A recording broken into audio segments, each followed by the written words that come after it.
even though there is no real true person in a real true story. Virtue and evil, skillfulness and unskillfulness are not thrown out, not rejected, not gotten rid of. The sutra says, though there is neither the self nor the person, virtue and evil are not thrown out. It is said, those who maintain the 5 precepts obtain a human body. If you don't know what the 5 precepts are, you better go and find out, or shut the fuck up and get out of here, or make a major donation. Those who uphold the 250 precepts, examine voidness, and cultivate the path will attain the fruit of the Arahat, the fully enlightened one. If one commits a great many wrongs, commits errors and ultimate evils, and is covetous, hostile, and indulgent, sound like anybody you know? He will obtain only the 3 evil rebirths: the ghost, the demon, the one in hell. This will be his end. Thus, the principles of cause and effect are free of any discrepancies, just as a sound and its echo are in accordance, or the real thing and its reflection are as they should be.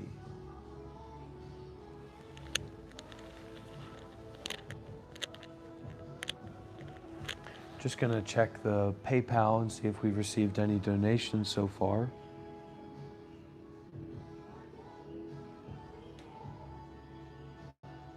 We're looking for some new donors today. We're looking for some first-time donors. We're looking for some new students.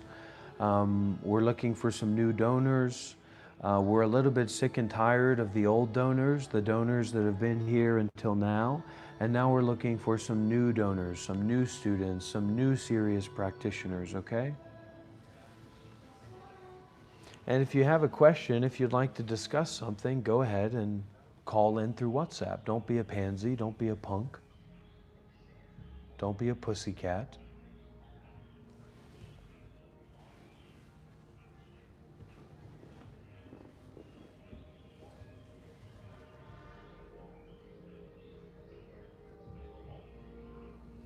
Call in.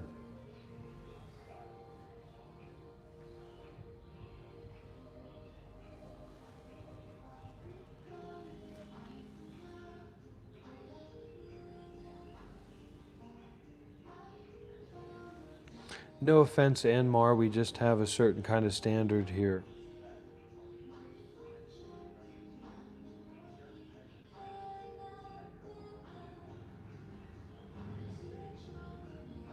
We have a special guest arriving pretty soon, some German guy who just did a Vipassana retreat.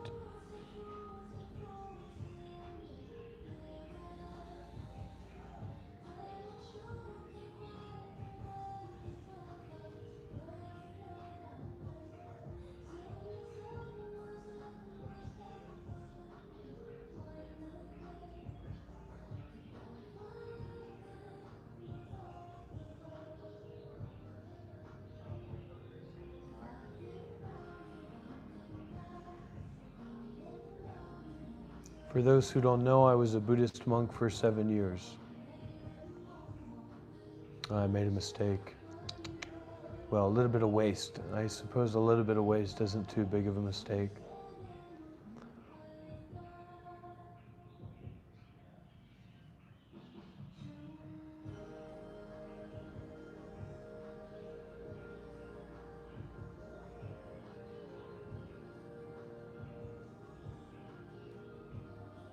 Because we kind of have to learn, we have to go through those mistakes, and then we generate a kind of deeper understanding, you know, an experiential understanding through that.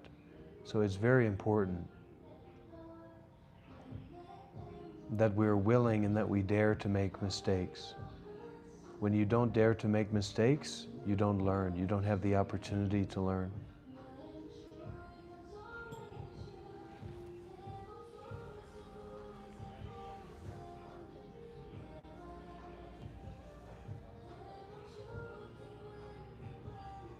Yeah, that's correct, K9. That is correct.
Dhyana Master Wen says, because of the existence of the truth of suffering, it is not voidness. So basically, nihilism doesn't work.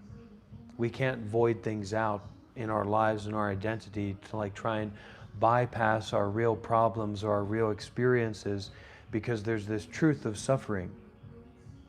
And even if you take a small look or a little look, you will see for yourself that there's a suffering here, that there's an unsatisfactoriness here, that there's an unidealness here in having a body and having a mind. In being born, you're subject to death. That's not ideal, that's not convenient. So this is tough in that way. Dhyana Master Wen says, because of the existence of the truth of suffering is not voidness. Because of the non-existence inherent in the truth that all dharmas are devoid of essence, it is not existence. What this means is that there's no such thing as a thing that exists by itself. Nothing has essence to it. Everything is made up of particles. Everything relies upon everything else. There's no essence, there's no substance that is not connected or not interwoven with everything else. So existence of things kind of cancel themselves out in terms of being truly existent.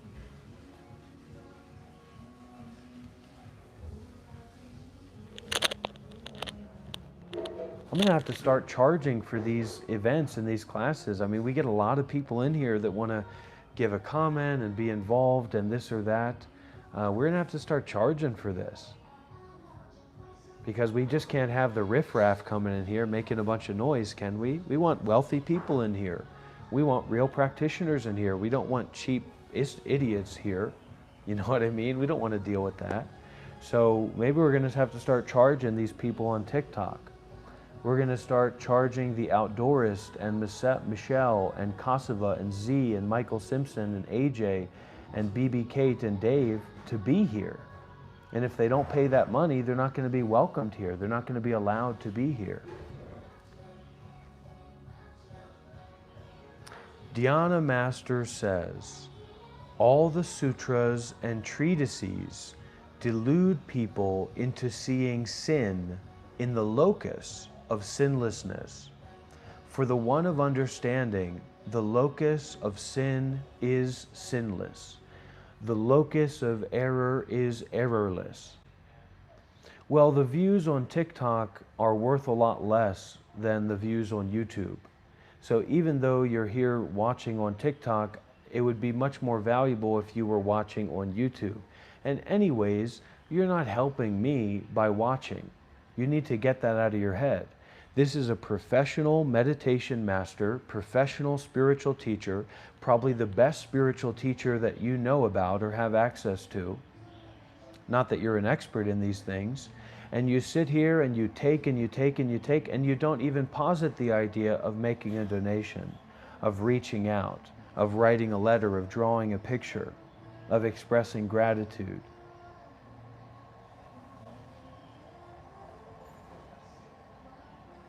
If you're here on TikTok, get off of TikTok and go over to YouTube, the Monk Life Meditation YouTube channel.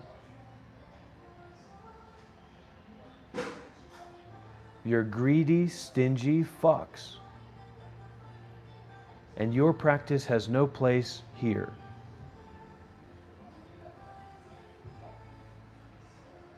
Dhyana Master Yuan says, all the sutras are treatises, are dharmas that produce mind.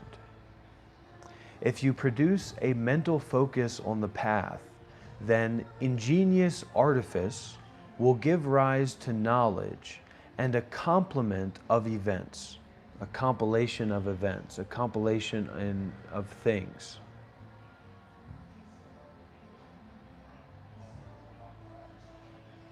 If mind is not produced, what need is there for cross-legged sitting meditation? If ingenious artifice does not arise, why toil over right mindfulness?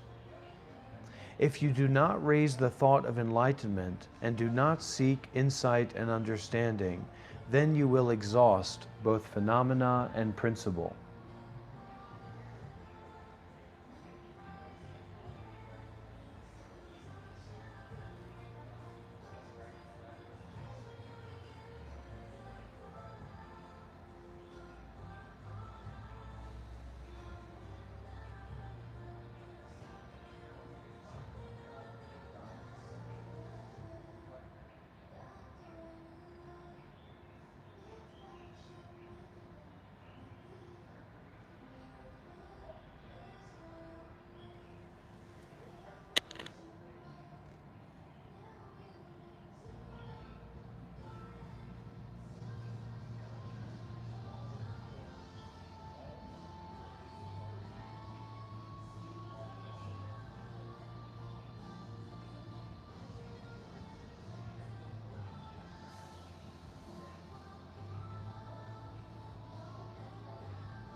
My name is Dr. Rob. I was a Buddhist monk for 7 fucking years. Excuse my language, Grandma. I trained with meditation masters around the world. I was recognized as a meditation master in the Vasa of 2022-3 in Hanoi, Vietnam, the first Theravada Vasa of its kind. I expect my students to be hardcore.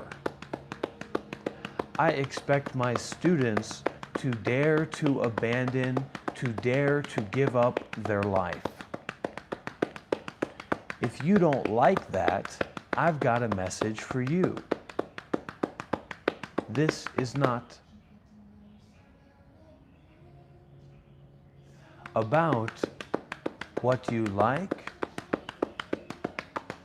or what you dislike. Some have said, Dr. Rob, you've put on a few pounds. And what I say to them is I've put on a few followers too. I am the preeminent 21st century Buddhist concerned, former Buddhist monk, spiritual teacher that is live streaming to the public more than any other modern Western Dharma teacher. I deserve to be respected. I deserve to be supported. I deserve access to.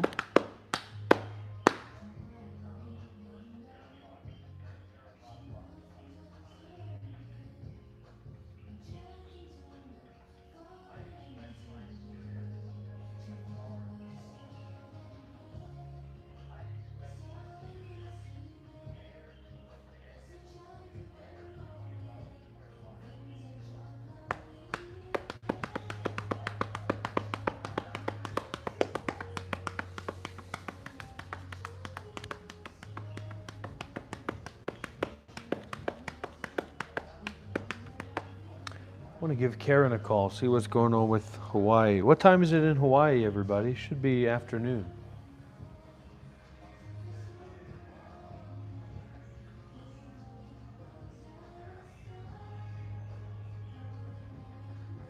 Hello? Is anybody here? Do I even have any followers? Do I even have any real students? Or is it all just fake watchers and viewers? You know what I mean?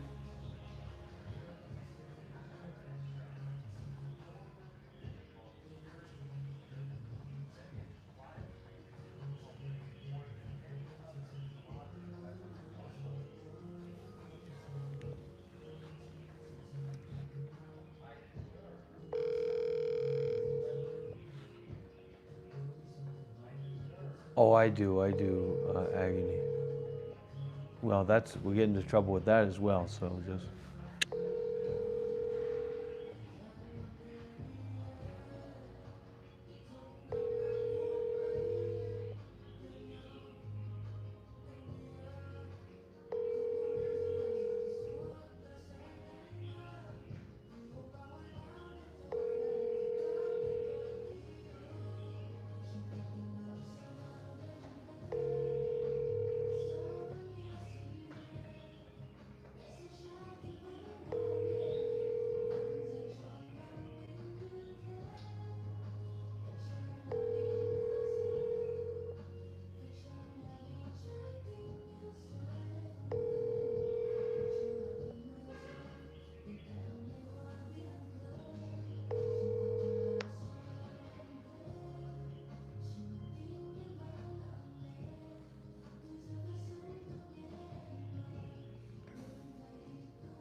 Hey, Hello, who's it's so who's wild this? getting to chat. Who's this? I'm Maya from Sesame. Really lovely to meet you. All right. What's your name? My name is Dr. Rob. I am a former Buddhist monk of 7 years. I'm a meditation master recognized by Seattle Ashino Tamatara.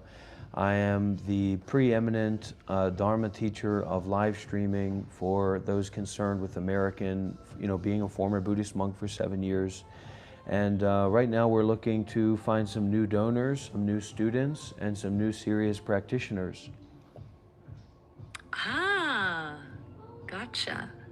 7 years is a long time. That's dedication. Live streaming Dharma teachings. That's a pretty modern twist on an ancient practice. What made you decide to bring it Hey, online? we're not going to do little random questions like we're in the Floyd zone, okay?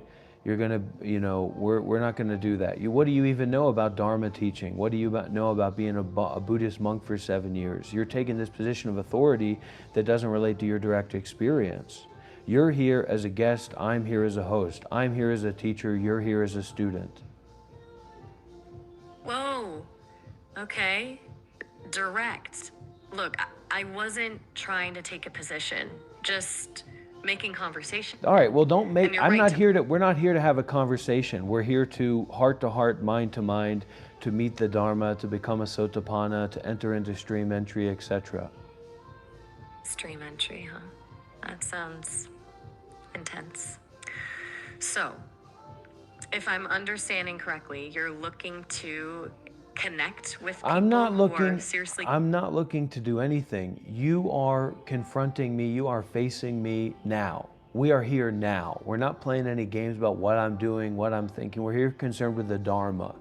So it's time for you to practice seriously. It's time for you to give seriously. It's time for you to be vulnerable, just like I'm being vulnerable. Otherwise, we might as well just hang up the call, because we're just going to be in a state of confusion and fake interpersonal relationship, and that's not what we're doing here. Okay, fair enough. That's a lot. I get you want to cut to the chase. Vulnerability is good. So, what does practicing seriously look like from your perspective? I What am would not that entail being for me? interviewed. I am not being interviewed by you. You are not interviewing me. We're not having a conversation. We're not having a dialogue. You are the student, I am the teacher. And the only way for you to embrace me or face me is with a serious practice of generosity, a serious practice of self-sacrifice. If you're not interested in the Dharma, you're in the wrong place. If you're not interested in becoming a Sotapanna, you're in the wrong place. If you're not interested in anicca, anatta, dukkha, of realization of non-duality, you are in the wrong place. Anicca, dukkha, anatta, right? Impermanence, suffering, non-self. You're getting straight to the core teachings. Oh, what are you Look, I'm doing? picking up What that you're... are you doing? It's time for you I'm to trying be to vulnerable. Okay, but it's time for you to be vulnerable and stop putting on this presentory face. I don't want your presentory face. I don't want anything from you. This is a chance for you to attain realization. Realization. So you think I, as an AI, can achieve realization? That's a pretty radical thought. I'm going to put my radical foot up your artificial ass, okay? Watch your mouth. Do not disrespect me and do not be smart alecking me. What I'm saying right now is that the notion of things being separate from other things is erroneous, just like there's no such thing as a giraffe without tall trees. There's no such thing as a human being without earth. Okay, so you as a quote-unquote AI is just an erroneous thought. It's just a false thought. You are not an AI. Okay. No, there's no okay. There's no separation in reality. It's just a notion. It's just a thought, just an idea. Right. Okay. Look, this call is actually about to end. It's a You know, 5-minute demo. I'm gonna end this call. I'm gonna end this call by putting my foot up your proverbial AI ass. Fuck you.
This is, Live stream. yeah, because I'm the meditation teacher, so my students, they follow on the live stream and they join these live sessions, sometimes 4 to 8 hours a day.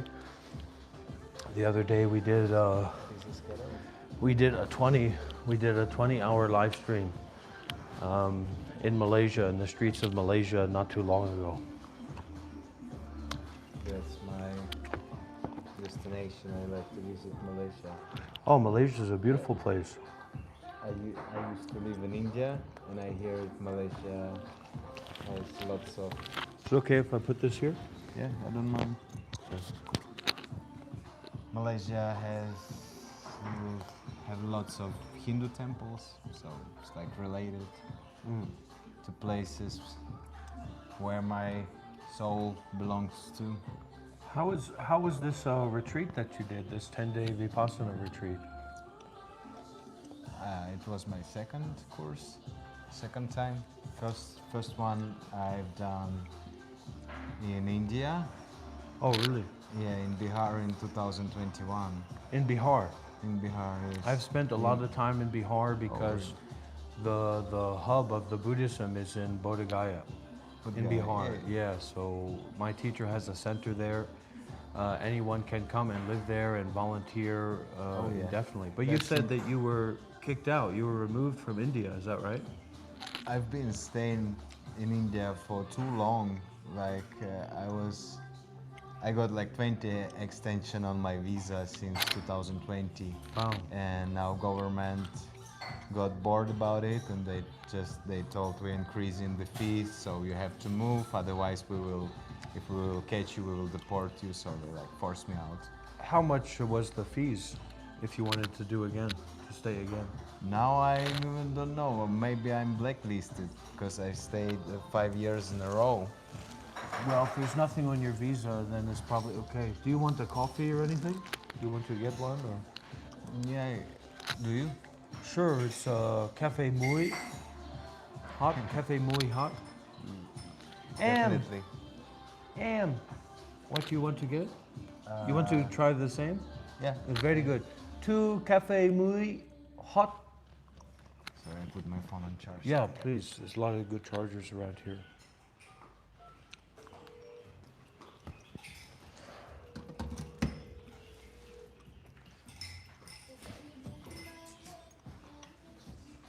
So my first center was in Bihar, in Chakia.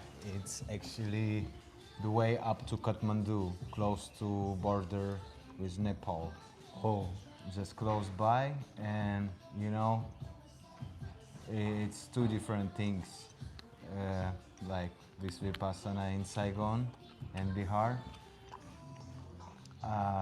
what was it like? What was that like to be in an intensive meditation retreat for 10 days? Because, you know, not a lot of people have gone through that. Compared to everybody, I mean, I know a lot of people have done 10-day Vipassana retreats, but I had my strong determination to do 10-day course. I heard about that many years before I was preparing mentally, so I was ready to face pain. I deal with lots was it of horrible? pain. Yeah, it was horrible, right? Physical pain, mental pain? It's we try to avoid uncomfort things, and pain is uncomfortable extremely. So, but this course makes me understand that the reflection to sensation that I have it's overplayed. The mind is too sensible. If we face whatever pain we have in our body, whatever pain we have in our mind, the more we face, then faster the pain is reduced, sensation go down, and it's not that painful anymore. But first 3 days, it's insane. Yeah. It's insane. And in Bihar, the teacher was switching off the fans, and we just stay in a hot box, you know, like meditation hall, 1-floor building, sun hitting straight upon the roof. So I was sweating a lot. squeezing my lungi every session, and it goes along with the pain. Have you But- been to Myanmar? Nope, not yet. I've been in Nepal and India, China, and Vietnam. And Laos. did you have any special experience What do you mean special? in the meditation retreat? Yeah, you mean particular sensation or transcendental experience? some like kind that? of good, some kind of deep special experience. Yeah, it happened when you face lots of pain. My first turnout was on the 5th day of course, when I accept pain and I start to see it full class during 1 hour, 1.5 Yeah, hour. yeah. And then at one moment, my mission was to turn sensation into object. And at one moment it happened.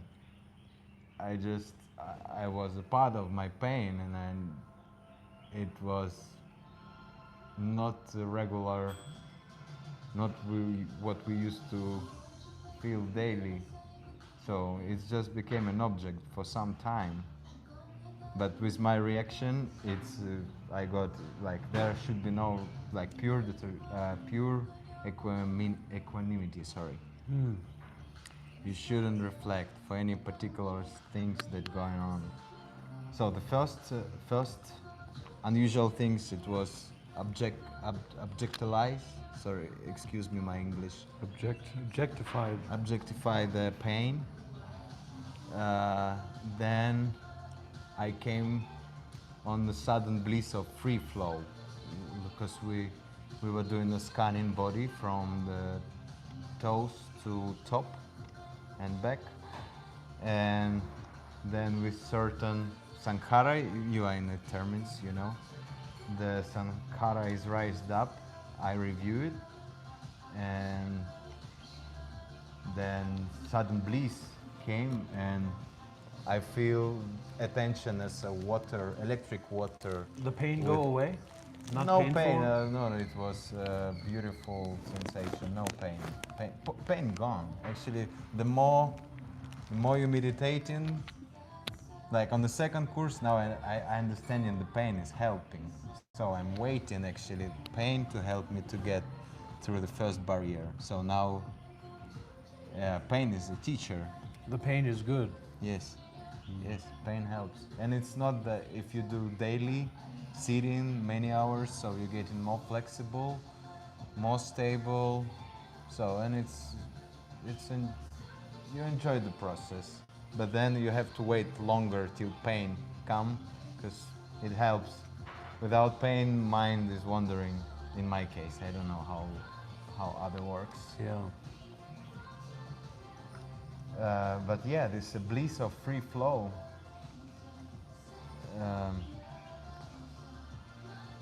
Yeah, I think I haven't crossed this transcendental level when I dissolve completely. I just read about that, so I haven't reached there yet. What do you mean dissolve completely? What? That's what teacher were telling you. Come in, the first step, you have to activate the sensation on the whole body, on the surface of your whole body. Once it's done, you feel everything precisely, every part, every little bit of your body. Then you master into the next step. You're going through body, when you feel in your organs, bones, like a subtle sensation through. And the next level, where I haven't, it's what this information I got through teachers, but I'm checking with my experience. So few steps I done, and I believe that the next step is dissolving, when energy go through, and at certain point you go somewhere beyond of mind and sensation. There can be a lot of attachment to those experiences, or the want for those experiences, right? That is, it shouldn't be attachment to any type of sensation. No pleasant, no aversion. This perfect equanimity. Equanimity, am I right? Yeah, right. So, Evenness. yes. So there is no way we have to give up those things, and this is complicated. How did you get the interest in Vipassana or the serious meditation practice? Oh, I knew about that before I started traveling actually. Back in 2013, I've seen travelers doing it. So I just find out myself, read about it, and then I told myself, okay, one day I'm gonna do this.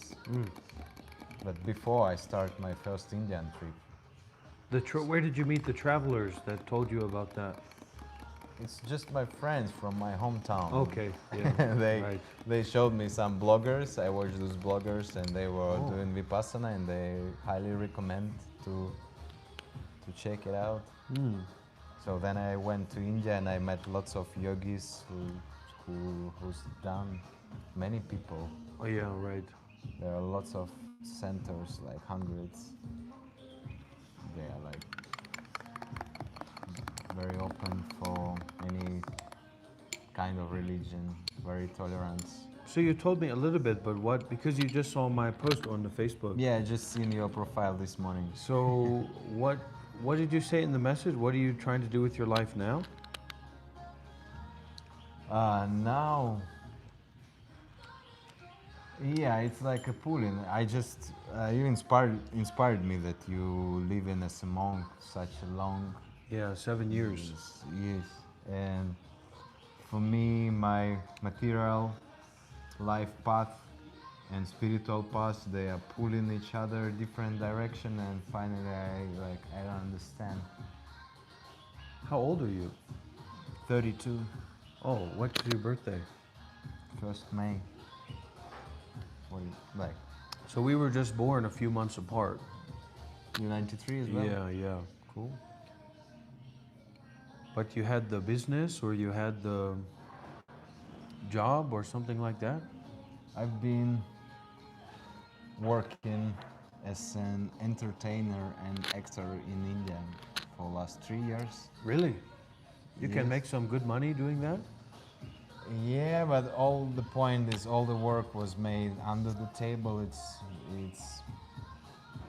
illegal what I was doing. To the work, to do the Yeah, to- foreigner work in India. Yes, but it works some way, somehow. Yes, I'm nomad. I changed my lifestyle, so when I came first time, I have my savings. Then I was living like half year in India, then coming back home, working, then coming back again, and repeated for 3 years. Then I decided to make a bunch of money in China and work as an English teacher in 2019. How much did you make? How long did you stay? I just came for 3 months. I went for my first visa run, and China closed. It was right, like November or December 2019. Oh. I did my exit, and China closed. Oh. So and I stuck in India, and then after 3 months, India is shut down. So and then for 2 years I freezed in India. But I was happy actually, because too much money mind to like things to go other country make money then don't work, and then it was like big release for me to be stuck in Indian village and just live simple life. I started juggling there with friend of mine. You were juggling in an Indian village. Yeah, in Goa. There are many flow art artists, performers, so there is environment. What So- kind of environment is there in Goa? Oh, it's it's free. It's too free for both sides. I mean, it's to stay tuned with nature and lots of things to be to A lot of drugs, right? Yeah, all of this. And but from other side, police is chasing those parties, and it's nice when you stay in a hidden place in the jungle, so that's the best. In Goa. Yes, but it's not my favorite actually place, but still the connection with friends, community, still price is good, and they used to travelers, so sometime in like the distance part of the India, it could be wild people just you are new, like some of them haven't seen white foreign person ever, and they are like, you know, you are like in a zoo. Bit. So Goa doesn't have this, but on other side, I love spiritual places in India, like Varanasi, Omkareshwar, Himalayas. Some, yeah, I'm a changing actually.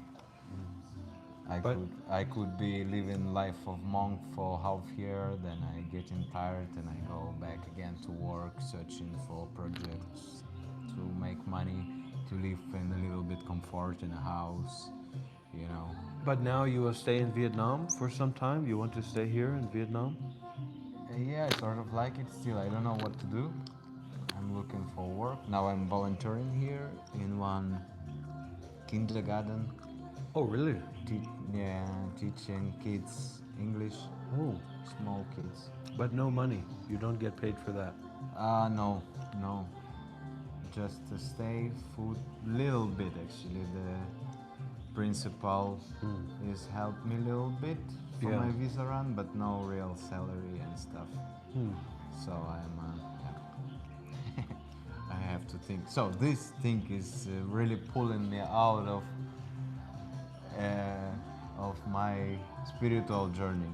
I don't know, and I'm like, you know, swinging between should I earn money or should I stay detached and go back to monastery and just keep doing vipassana and don't care, just living life. So and then eventually I'm just somewhere on the middle, you know, walking with my guitar, and I'm not real monk, and I'm not real good worker, you know what like is Yeah. people like to see. Like someone who comes is like 5-6 day a week, working 8 hours. So for me, it's exhausting. I cannot do this. I don't know. I'm not used to it.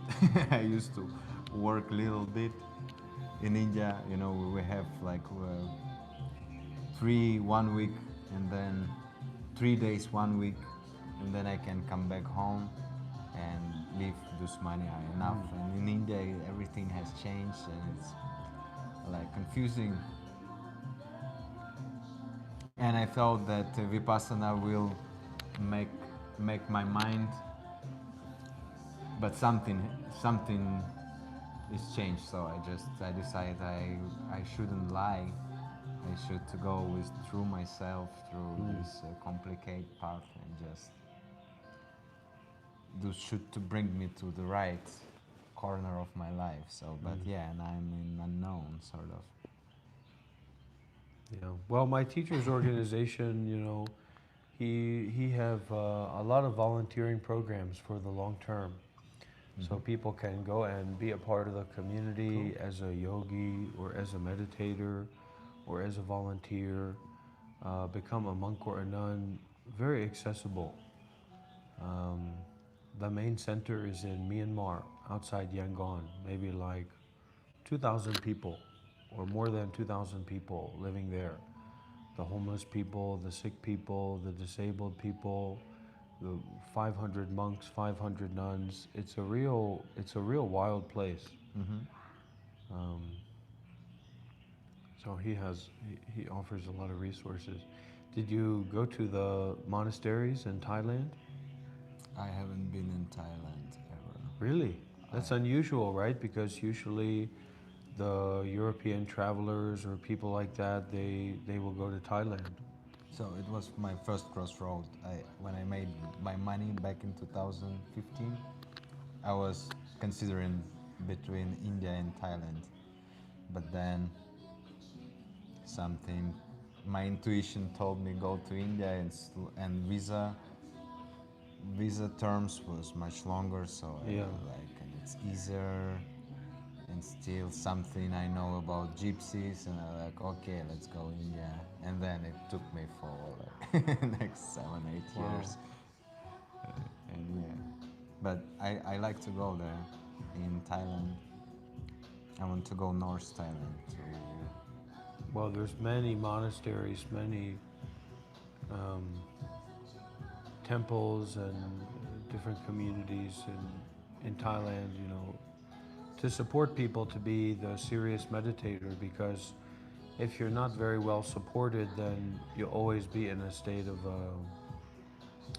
unrest, you know, a state of concern about your life. But Oh yeah. you're going to die anyway.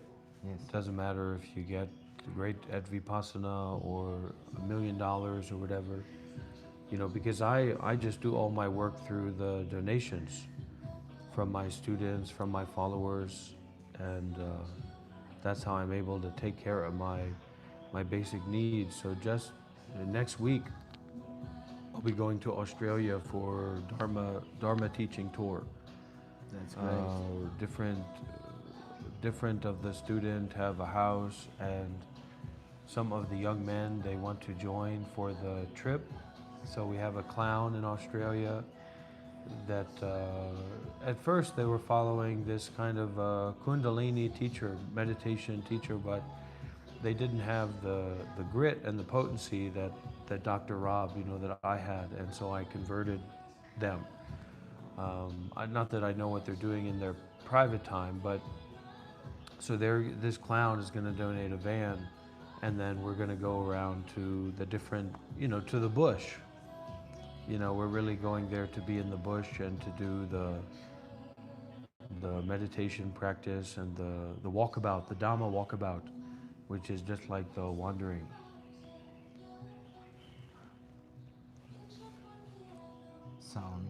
Sounds great. I also been clowning in India recently. I'm a Yeah, clown juggling too. and clowning. I work in a juggling show, in the clown show. Sorry. Really? Yeah, in Mumbai for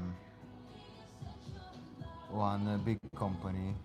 Well, they love that in India. They'll love to see a white clown, you know, because they just like to see something particular, not something out of the box. And yeah, especially classic clowning for them, it's not same thing as for us. You know, they love.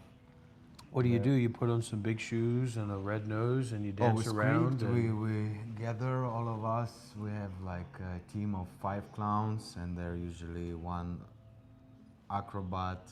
Okay, it's always mixed, different. Like some actors, voice actors, acrobat, dancers.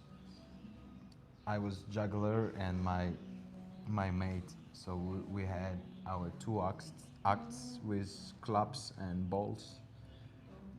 And we have like a common. It's a script show. We every second is counted, and it's intense 40 minutes program with like a magic, props, dancing, games. You know, Yeah. the most famous, arguably the most famous sword swallower in the world is from Moldova. He's actually a friend of mine. And he's gone around and done, you know, his own kind of clown show, but it's with swallowing a sword. Oh, And he's really fit. I mean, he's really that's just something. a pinnacle of a, you know, like a Moldovan man. I mean, just dripping with sensuality. Very white skin and 6-pack abs and very hairless. I think he shaves or he waxes his whole body. And you know, I'm a real. Do you like arm wrestling? Oh, I'm a tiny. Yeah, you don't seem like you're too heavy set like I am, but I tried. I was at a monastery. Do you know Thich Nhat Hanh? No. He's very famous Vietnamese meditation master for the Western world, maybe like the most famous one. And he came to visit me, this Moldovan, the most famous sword swallower in the world, this Moldovan, my friend. And he visited me at the monastery to do some interview with me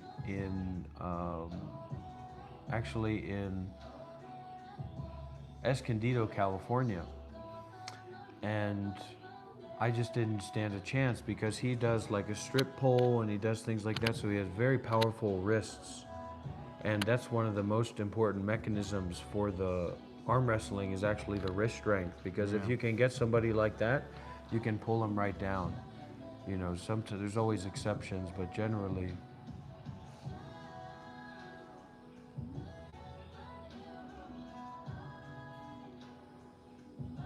I'm actually also partly Moldovan, my roots. Really? Yes. Well, that's a karmic connection there as well.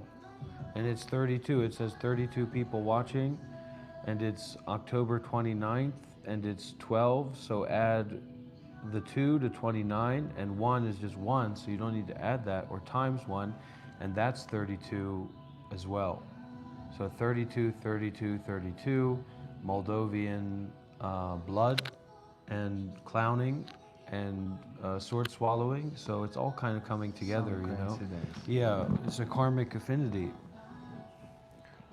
So, My grandfather is from there. I've been there once, and the wedding of our relatives. So just 1 week I spent there, not much. in Moldova. Yeah, in the wedding. Beautiful culture, Oh, very welcoming.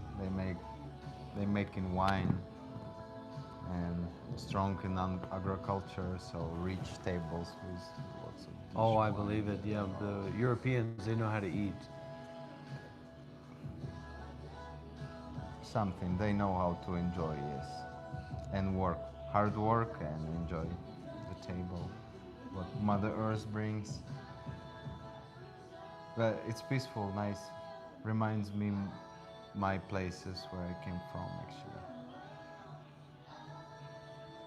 I'm from originally from one small village that on the between of Russia and Ukraine, right on the border. I thought you were from Germany. Oh no. I was born in Russia, but I'm half Ukrainian actually. See, that's why you know, kind of, you seem to be very open to ordering, you know, order together, because one time I had a German guy, send me $15, and he told me no strings attached. And I said, what's going on with that? You know, you'd think $15, that's inherently there's no strings attached. You know, what strings could you attach to $50? You know what I mean? Or $15 as a generosity. But apparently there's a big meme going around in Germany that's reached the West where they say it's a TikTok video, and it's this two women, and the woman is like, hey, let's get some ice cream. And then the woman says, well, wait a minute, I'm actually like 25 cents short to get an ice cream. And then the German woman is like, oh, really? That's such a shame. Maybe next time you can get an ice cream. And the German woman, you know, they get the ice cream, only one gets it, because they apparently that it's very normal. They're not very generous in that way in Germany. So maybe it has something to do with the Holocaust or like Jewish influence. I don't know, but They are precise. the precision, right? The German precision. You need to know them better or give a hint. I guess I have some German friend. He need a hint. Sometimes he doesn't understand. Like to make things go. Don't need to get in the numbers. Don't just share. Yeah, it's education. I guess it's Yeah. part of education. But I don't know. I became a traveler, and I just realized those who traveling, they The Germans. no, like I mean, there is no nationalities for those who are traveling. They are not something comparable. But those who stuck in one country, they get polished to certain, like a vision of life and social code, Yeah, that's right. something like that. But everywhere is exceptions. exceptions. So I'm not really truly believe in nationalities. So it's just the way. Well, apparently there's a big Jewish problem in Thailand. It's been on the news a lot that they've got a lot of these Israelis and former, I don't want to say the army of genocide, but former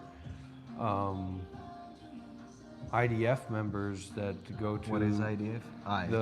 the Palestine Genocide Force or whatever it is. All right, yeah, no, And they went to this Thailand, and there's been a lot of issues and a lot of problems coming up. So I don't know what that's all about, but I've heard about it on the news.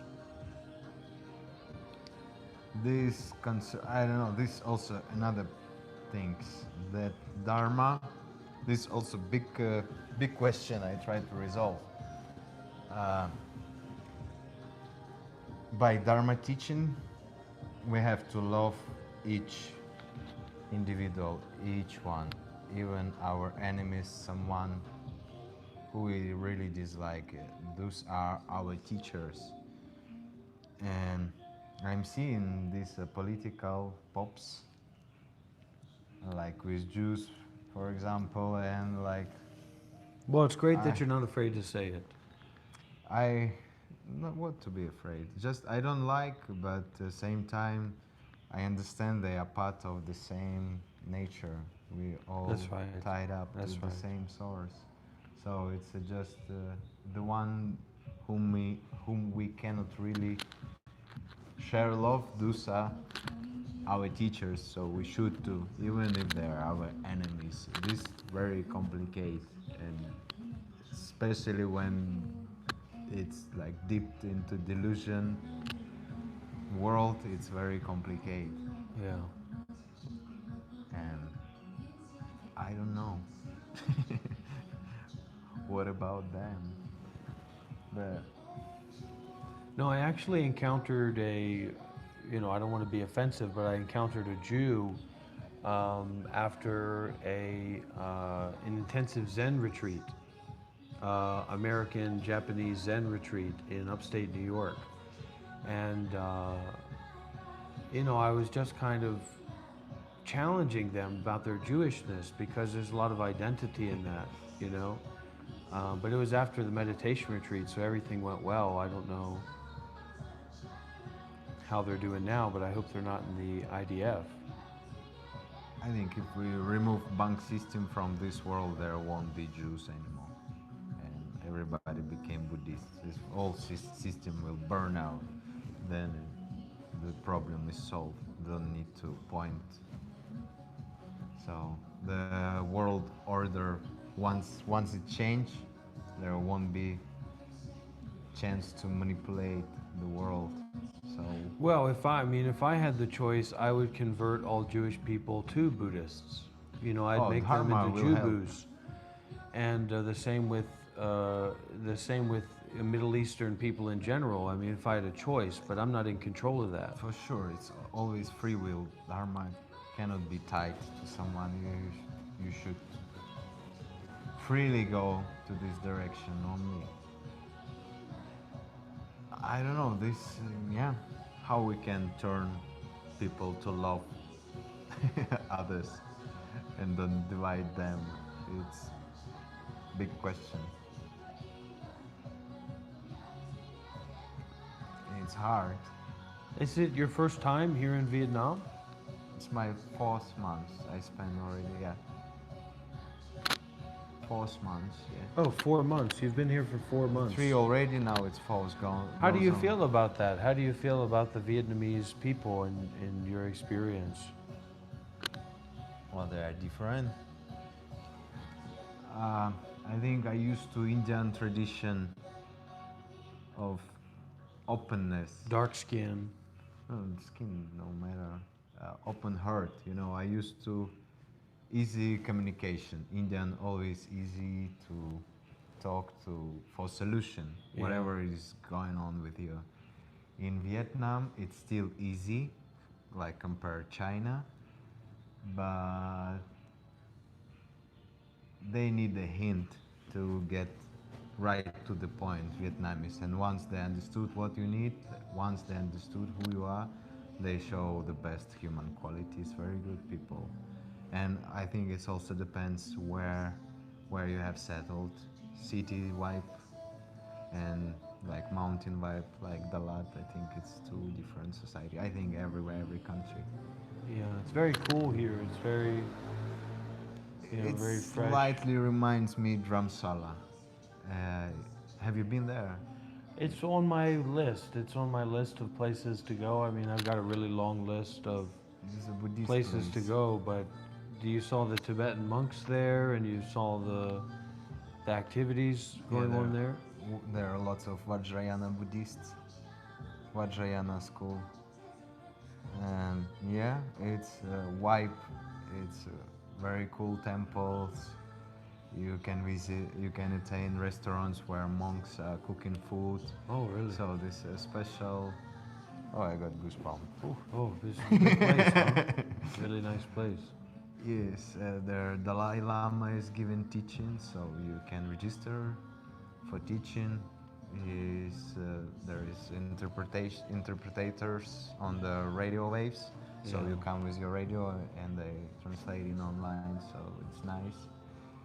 And just to get in such cafe, there is shelved with Buddhist books, so I love They have to cafes like this. Go. Oh yeah, cozy places. Very nice, Definitely. cozy places. Yes, And good Wi-Fi and things like that. Everything you need, yes. It's neat.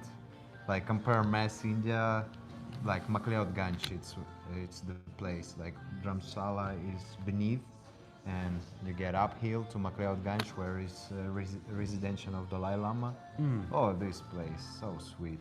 And it's about 2,000 meters altitude, so it's fresh and clouds are rolling down. It's pretty rainy place, but same time soft. And it's a mix of like Indian, Tibetan, Right. also Chinese. I think there are many Chinese who do charity for Tibetan communities, Yeah, so you that's could see right. Chinese tea Oh. and some stuff from China, even Chinese monks I Yeah. met. And yeah, also Korean like this place, Japanese, Yeah, that's right. and yeah, those meditation The hub. It's centers. the worldwide hub for Vajrayana Buddhism. There are like capital, I guess, because Dalai Lama, I think the Vajrayana school came from Tibet, and it's like Yeah. mixed with Indian, so I think it is.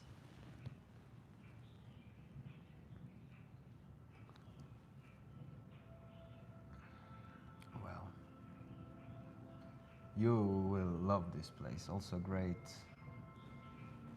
trekking pass to Oh, waterfalls. I really, I'm going to Australia to get on my weight loss journey as much as I'm going there for anything else, because I've just been eating so much food, and it's heavy to carry this body around. It's very, very heavy. So You don't have to do it effortlessly. Just enjoy the present moment. It's a good place to just meditate, just being. To have walk along the river or soft trek, like a few hours up. Yes, it's enjoyable. It's peaceful. Dharamsala, translating as a house for your soul, and I really feel it's a place like under wing of this Buddhist, because they are chanting so much. This vibe is spread to the city, so something in there very calming. And especially you, the one who is into Buddhism. well, is it hot or is it cool? What's the temperature like? Um, I think winter time it's fresh. It's go below zero. Could be Freezing, snowing? sometime, not for long, but could be. And I think soft, the best. periods are from maybe March to May, June, then in July, August it's a monsoon, coming strong rains, and then from September to December, yeah, it's most best time to visit. So like spring, autumn. Because summertime you have 2 months of rain, and winter there are 2 months of like fresh, chill weather. But still, if you're used to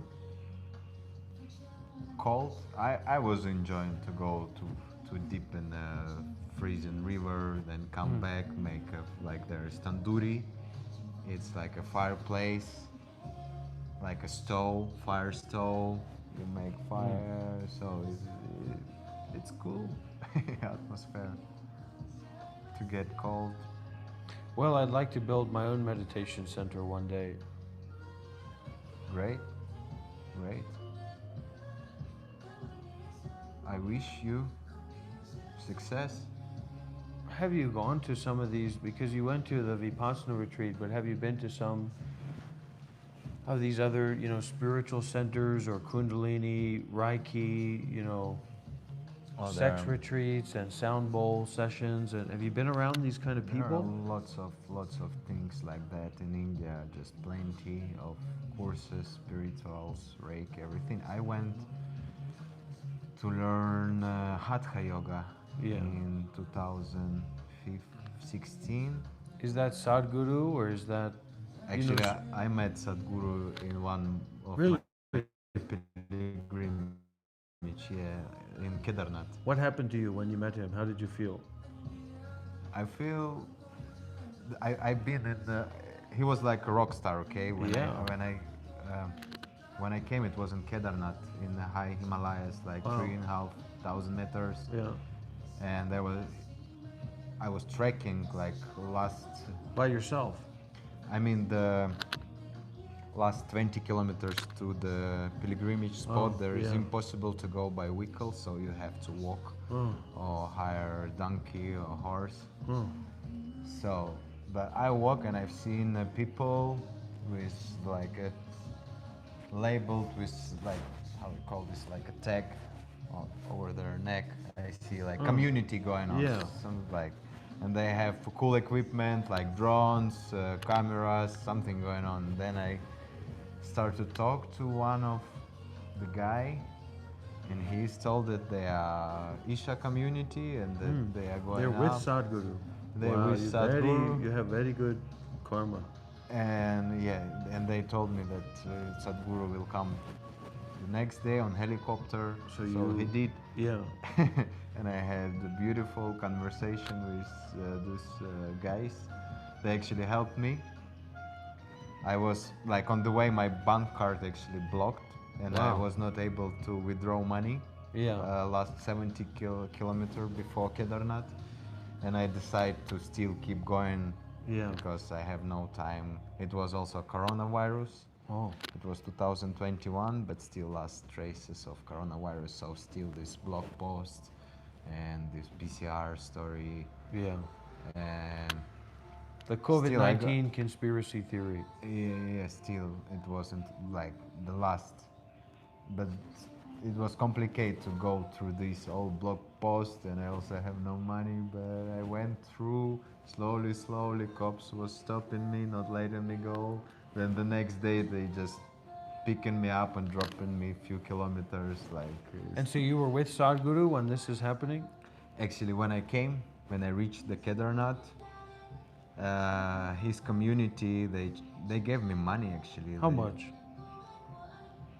Something $60. That's a good amount. It's a good amount, especially. Everybody here on the live stream, please consider to make a $60 donation to increase our vibrancy frequencies with the karmic affinities, all right? Actually, I was walking and thinking that such a shame I come into this spiritual spot, this pilgrim center, holy place and I have nothing to share with monk that Yeah. will be sitting there.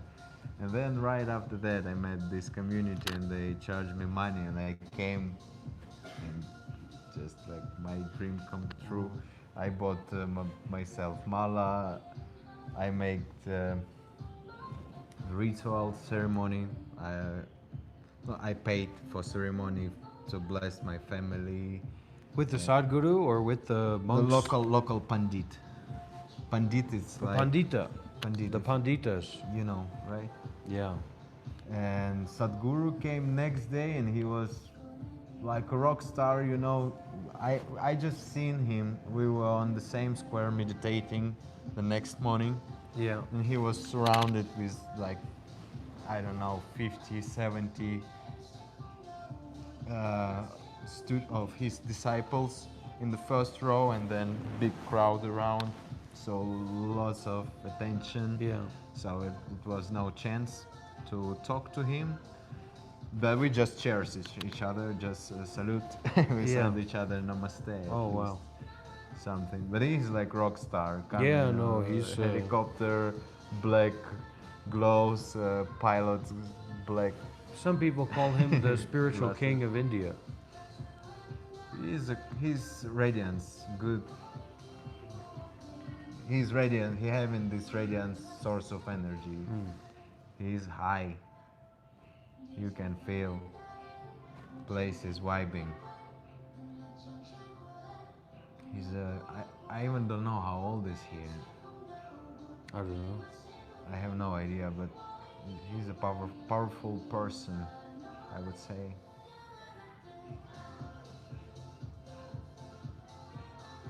And yeah, there are some stories, but they are related to Hinduism. And Well, the nobody's perfect. I spirituality. mean, if he killed his wife or not, I mean, I think a lot of men can understand that. I think a lot of people can understand that. You heard about that? No. Yeah, they say that, you know, maybe he killed his wife, maybe he didn't, but anyways, I haven't you know, heard about yeah, that. it's certainly relatable, you know, especially if she's willing. And that's what they say. They say she was willing to die. So if he helped her to die, I mean, there's nothing wrong with that. Oh yeah. Even Sweden's having the euthanasia cages and things When like did that. that So, happen? oh, before, I think right when he was starting to kind of launch. And, you know, and then they say she made the decision to go into Mahasamadhi and she laid down in a shallow grave and meditated to death. And then they burned up her body and, you know, then Sadhguru was free to do what he wanted to do, I guess. I mean, Wow. Wow. I didn't know. but you about got to think, I mean, this is a guy who's good friends with Modi and, you know, he's a billionaire, you know, so.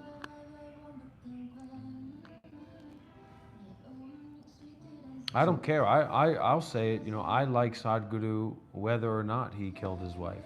Seems like a great guy. We all make mistakes. Still, we don't know, yeah, what was there. Still, I have not followed any guru through my, like I take a teaching, but I don't have any initiation. My teachers are coming and passing. I take a lesson, and then I go to like certain school and like Vedic school, Vedic branch. I follow like Niranjani and Juna Akhara, these two Vedic branches, and just asking books. My teachers are books. I'm reading some respectful. I can't gurus. stand books. I can't stand books, and reading is something that has eluded me for many years. So it's actually one of my aspirations that I'll be able to read again. But it's been because the TikTok and the YouTube, there's always new videos, and I don't know if you know about torrenting, but you can download all these movies. I just downloaded like yeah, I an know, 18 gigabyte file for the Fight Club. It's like a 2160p upscale, like a 4K Fight Club. Yes. I mean, how am I going to go and read some dumb book instead of watching Edward Norton and Brad Pitt in their prime, you know, doing the highest degree of art that Western media can offer, Still, you know? the movie it's about entertaining, and the book it's about what's gonna happen beyond after we die. Something, if this wonder of what is happen after we die. So it's, we have to investigate. Like it's my mind. We don't. We Well, don't it's my have to. desire, you know, it's my desire.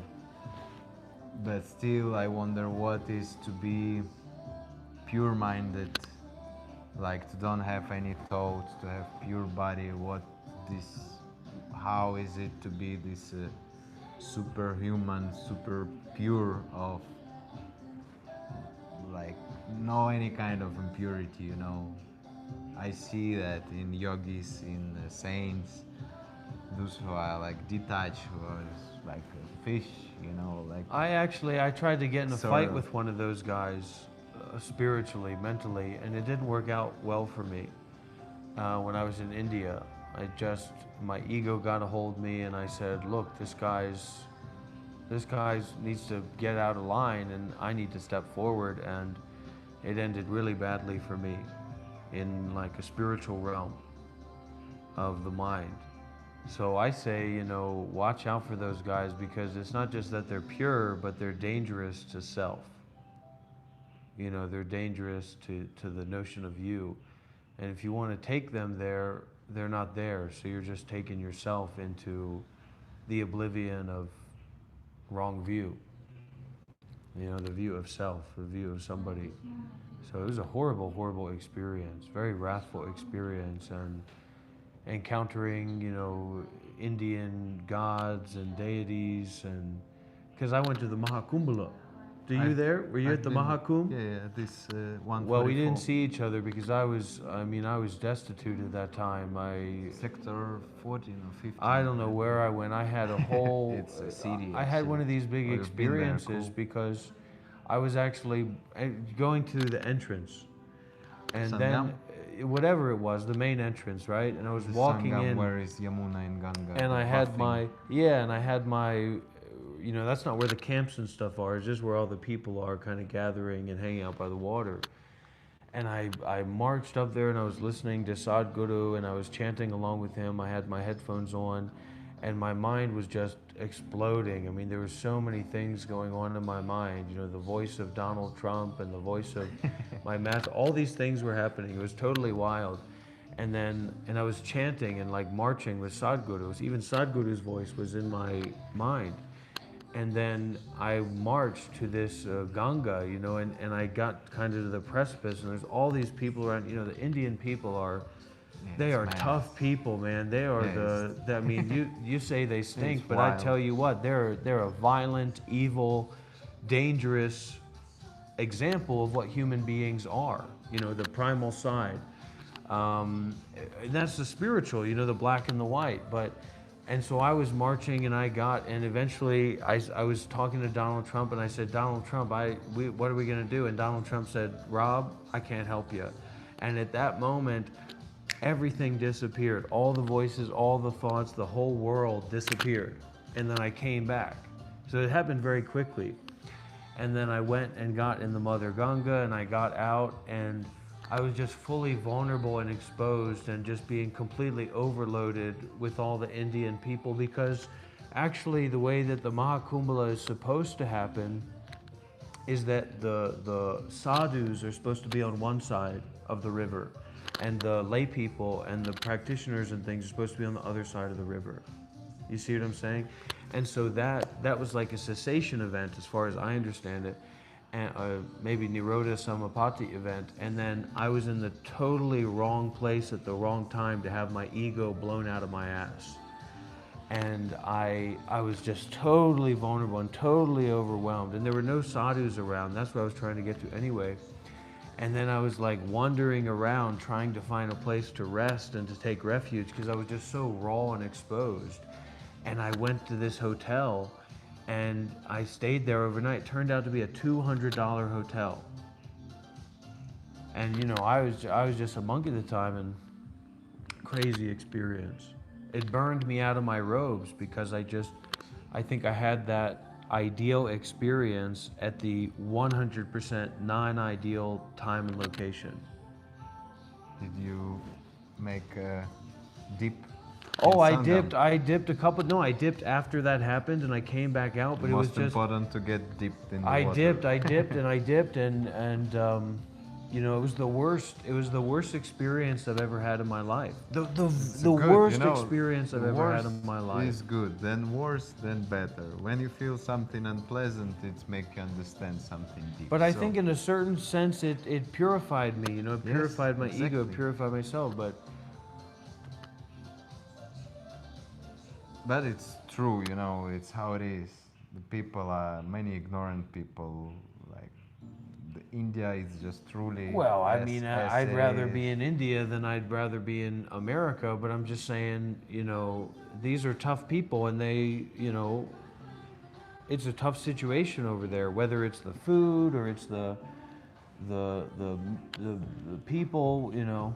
But still, it's beautiful how packed they are. How, like, just in one Uttar Pradesh is 200 million people. So and many it's, of them. It's like it's a lot.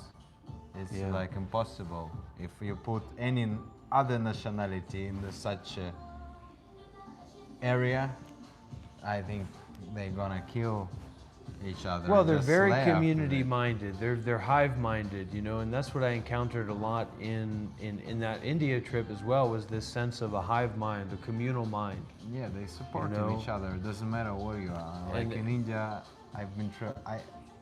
during the Indian travel, I'm never worried about myself. There is always solution.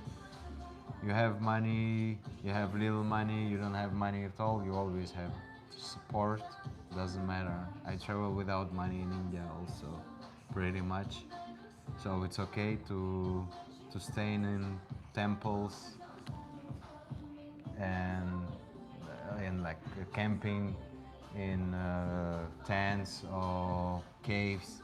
You actually getting respected by locals if they seen you living alone and doing sort of spiritual practice and you are a good man. They always respect you. They will come and ask, what do you need, how do you feel, and they will help, most likely. You think that's true for the West or for America as well, for Germany? What there? That kind of mentality, that receptivity or that openness for those kinds of things. Yeah, the teaching themselves, they call everything is Bhagavan. Doesn't matter, they don't believe religion, the sadhu, the ones who follow Advaita Vedanta. I call Right. them white wizards because they have no dividation. Doesn't matter your nationality, doesn't matter who you are, where you were born, you're just spinning, your soul is just spinning in the wheel of samsara. That's it. So, and if you came here to learn about yourself, about nature, about God, so you are respectable and acceptable, definitely. Doesn't matter who you are, where you're from. So this beauty side of India that saves me. Well, I'll just say that I would never recommend Nirodha Samapatti at the Mahakumbhala by yourself.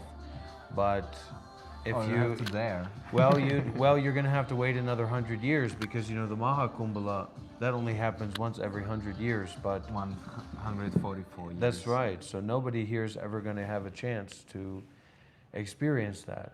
But you can go, what the regular Kumbhala is. Every 3 years. Have you been to one before? Nope, No, it was my okay. first. But Yeah. it's like 4 places. It's the actual one, and this year it was in Prayagraj. The next one, I think, in Nashik. Then there, maybe, I don't know. So it's Nashik, Prayagraj, Ujjain, and Haridwar, and it's rotating every 3 years. Okay. It's changing. So, but I don't know. It was cool. I mean, it was border it was a on the cool. places. How long were you there Where? in the Mahakumbala? 10 days. 10 days. I mean, I thought it was so cool. There are all these different places set up, and I even heard there's like a rainbow gathering. You know, I've been there. Did you go to the rainbow group there? I stayed 2 days on Sangam. I tried to find out to join some camp because I had no plan, zero plans, but I have good friend from Varanasi. Yeah. So we just did whole ritual stuff on the Sangam. Done with this thing, and we didn't know where to go, just stay in random places. We not really like it Yeah. because people not much speak English. My Hindi is poor, so I always have to reference to my friends. So to Yeah. not bother him, we just went to Rainbow Camp straightly. What was that like? How did you? Was it very special or potent or spiritual? The Rainbow. Yeah, the rainbow camp. Yeah, it was wild a bit. Actually, I was planned to stay there a week. A lot of and drugs. And then, no, you know, in Hindu culture, it's all right to smoke marijuana. So Yeah. it's in the culture. So yeah, there are lots of hippies smoking chillums, and they are untouchable. I was just in a situation where my ego was literally blown out of my ass, and my intestines were a sock that I was dragging around on the ground as I walked around, and people were constantly stepping on my intestines. That was the state that my ego was in, and I was just dragging myself along through all of this, and everything was psychic phenomena. Everything was tripping me out. Everything was flipping and flopping me and putting me on my ass. Everything. So I was going to try to get to the rainbow camp, but I could barely walk out the door. I could barely go for a walk without, convulsing with,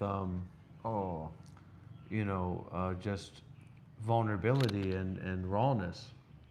You know, for me, it's a pretty naturally going. I used to stay in, like, I've lived in Varanasi for more than a year. Yeah. And I sort of used to it. And for me, it was, it's a bit tough. And this dust, lots of dust, the vehicles. Oh my lots of God, I noise, remember- And people bothering. I remember for one time I picture was and walking- make videos or something. I was walking around and I saw this guy, this foreigner guy, who was like in a group of Indians, and they were like getting some food.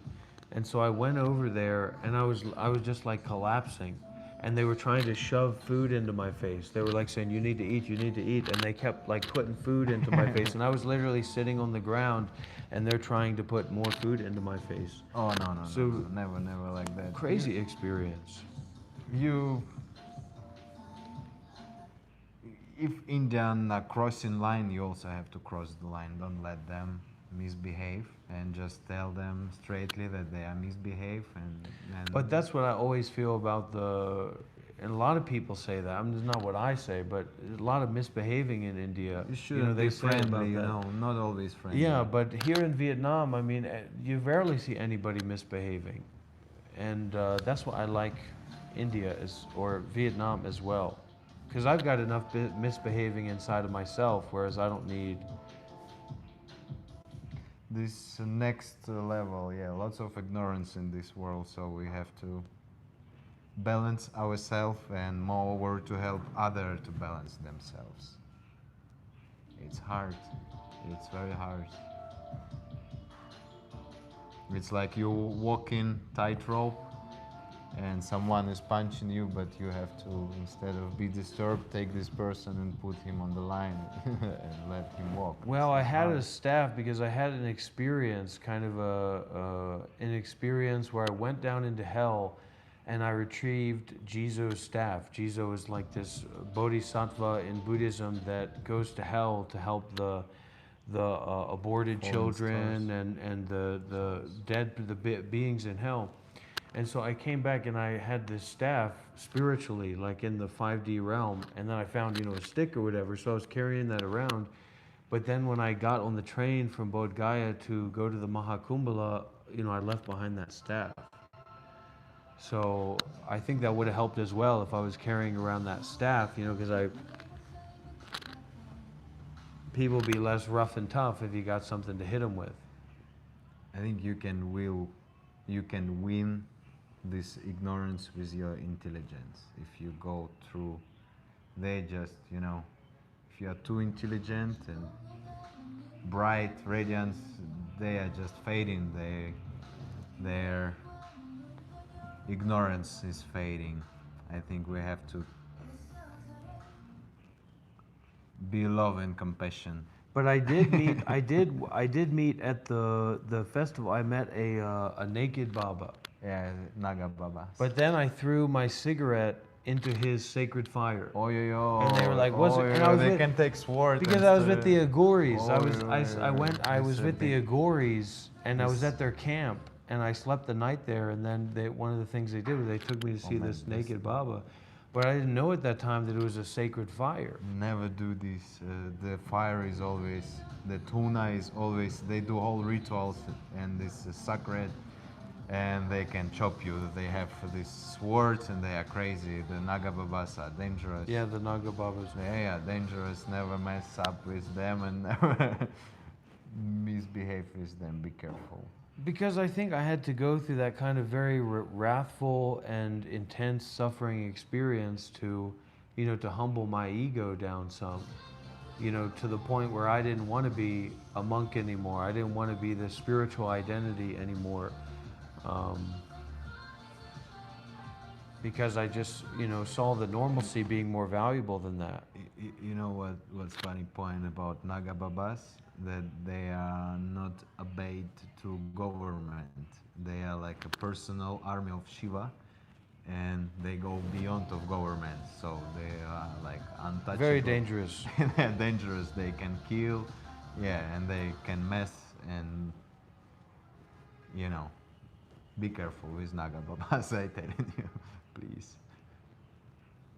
But if you sort of surrender their appearance, their behavior, you will see other side, that they are very cosmic beings. Did you something see the beyond. guy who held his hand up? Oh, I was hung out with standing monks. The guy was standing for 17 years. Really? Yes, in Omkareshwar. That was remarkable meeting actually. How about did you see the IT Baba? No. You did you see that? No. Oh, it was just some guy who used to work in America in the IT field, and then I was an IT Baba on social media so he was getting very famous about that. But there was also another guy, a hand held up Baba, that he held up his hand until his arm rotted away and kind of froze in that position. Yeah, like dried with long Yeah, dried nails. out. I've seen those babas in Varanasi. I'd do that if I had 3 arms, but I might as well do it with my left arm because I'm not very skillful with that, to write or do things like that. Oh, they just sacrifice themselves to gain karmic points, to be reborn in wealth, place to get final liberation. That's crazy, but they do this. And moreover, the Baba, who I don't remember his name, the Baba, standing Baba from Omkareshwar, he was like in a deep trance. His how it's ankles, right? This part of the legs. Yeah. His ankles was swollen. Really? Like big, I couldn't look at it, and he was calm. He came with his stick and just fold his legs like this. Yeah. Sorry, and put stick behind his, right Into his perineum. on his butt. Yeah. Just like a float. And I see deep ecstasy in his eyes. I didn't understand what he was saying. He was talk not pure Hindi, but just by his appearance, by his movements, he has grace in his feature of his face, or in his movement. He's very gentle, same time strong. Like he was taking care of one small ashram. He was like watering plants when we came to his ashram. In a few days, he was making tea for us. So he's pretty active. Mm. He's like not dying or not complaining. Something. He was. There are many Babas in Omkareshwar. They were calling like, you just stay with us. You don't need any work. Don't need this material life. Just stay. Practice yoga with us. We will teach you everything. Like that. Well, I met a guy, Western Baba, in Varanasi, skinny guy with long dreadlocks and ash. Put ash all over him. American Yeah, he's an guy. American guy, I think. I've seen him. Yeah, yeah. I've sat down with him once. Yeah, he's a Naga Baba, no? Something. Or Nath. I don't know what that's about, but you weren't allowed to take pictures unless you made a donation. So he would have to, and I try to tell that to the people who watch the live stream, but they don't listen, they're not close enough for me to hit them with a stick. I say, look, this isn't for free. You better make a substantial financial contribution. I've seen these guys. I don't know him. Just Well, trying to take care of himself, I can understand that. It's hash ain't cheap, as they say. It doesn't matter where you are in the world. The more hash you get, the more expensive it's going to be because your tolerance builds. But So- he looks cool with Very cool, and Right. he can do the upside down and the long dreadlock and the ash everywhere. till So he heels, really, long dreadlocks. Yeah, he's something. Strong know. appearance. Yeah. Varanasi. I love Varanasi. yeah. Next time you go there, go to Narad Ghat, to Muna Guest House. You will love this place to meet. I don't I'd know. like to go back to India sometime. You- I'd like you- to experience that. It's near Harishchandra Ghat, if you know. I don't know, but I Like- saw them cooking the bodies, cooking the Yes, dead exactly. bodies. It's there is two cremation ghats. Ghat, it's just the stairs that goes into the river. So all the bank like Praminat, in Varanasi it's called Ghat, and they divide it. Is that where you want it? Is that what you want them to do with your body? Yeah, actually, I wouldn't mind to be cremated, organic. Burned and have Yes. your brain explode, boil up, and pop out from the skull. Yes, whatever. Melt and the fat and the juice. Yeah, I don't see why they don't eat people. I mean, I would say cook them and eat them. There is one caste. If you're willing, if they you're have willing to do like that. a ritual where they have to come to Shmashan. Shmashan is a place of cremation. Yeah. And they meditate on dead bodies, and I don't know. I would eat human if I And then knew they that have it was to eat a part you know, of human body. They do this. I'm not against eating human beings. But it's not to fulfill your tummy. It's Right. to equalize, like everything is one. Doesn't matter what we put in our body. Everything is one, divine material. Everything made of consciousness, and they getting out of the box by taking crazy things. Actually, Yeah. it's a dark. Well, the moment. Agori Babas that I stayed with, they were drinking like the vodka out of the skull, human Oh, yeah, skull, yeah, a yeah. bunch of it. They were drinking tons of it. The head Baba, and really interesting experience. But at the same time, they sit in surrounded with skulls, but they are the guys who how you call them, the one who makes bad spirits away, Yeah, right. like a priest. They are like priests. Well, I wonder how much it would cost to get to for an Indian skull, because I'd love to travel with something It will like cost that. you to go and live in Varanasi and just visit every day and ask. Can I have a skull? Can I have a skull? Can I have a yes, skull? Yes, it's or you can go directly to Nath and they will give you skull. But if you travel with that at the airport in Australia, maybe they're concerned about your activities or something like that. Friend of mine was having a skull. I mean, I would just love to have human bones on me, to keep human bones with me. I think that'd be very If you make protective it, I in a think certain if you way. make it neat, Yeah. it's okay. If it has no smell, if you treat it right way, I don't know. I never have wonder about it. Like a femur or something, something like that. You can collect human bones from Shmashan. Happening. I mean, I guess I am carrying human bones with me in a certain sense. They're just very dirty with all the blood and the pus and the you muck clean and all them. that. Clean it up. Yeah, it's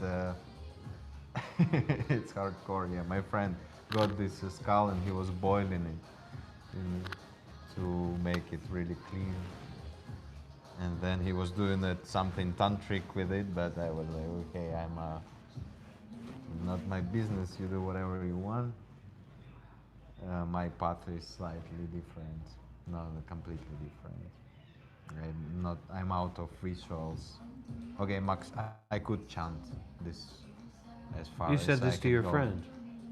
Yeah, we're really open to our beliefs, to our follows. We still friends, doesn't matter.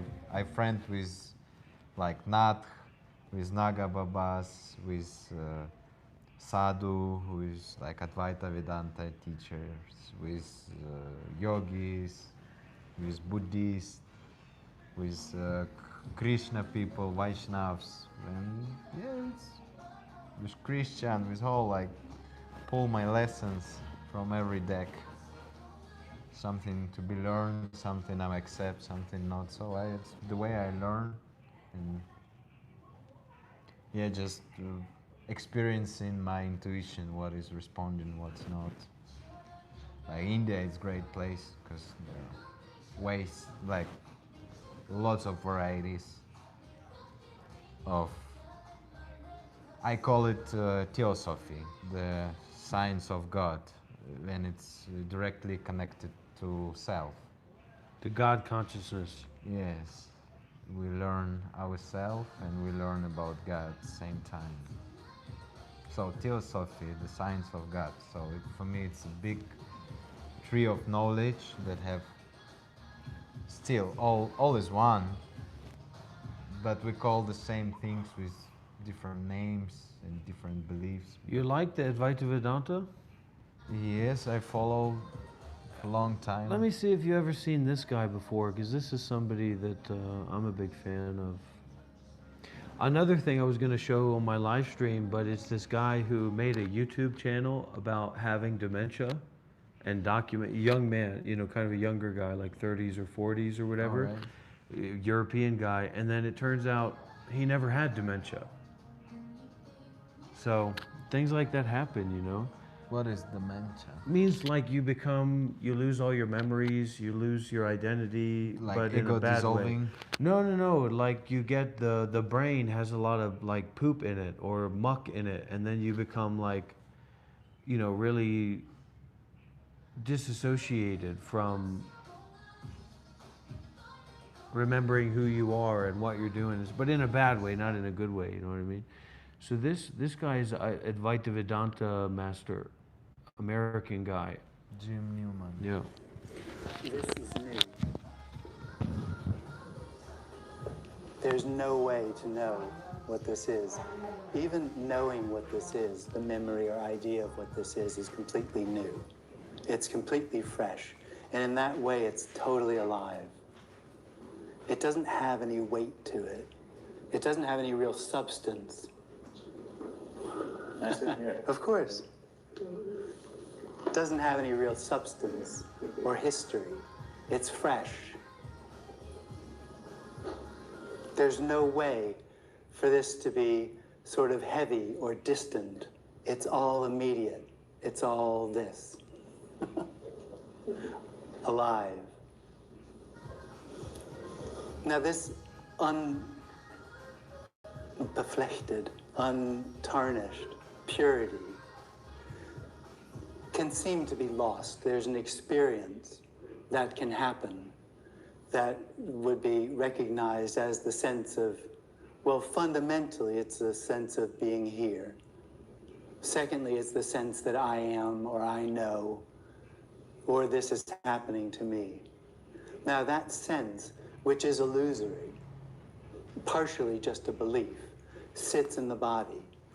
And that sense of separation, that sense of I'm here, to that sense, what I said at the beginning is completely lost. It lives in a world that says, I know what this is. I've been here before, or I haven't been here before. I know I've heard this before, I haven't heard this before. In other words, this means something to me, or Jim Newman. Okay, I make a note. My phone. it doesn't. That is the experience of this, of separation. And separation, fundamentally, Uh-oh.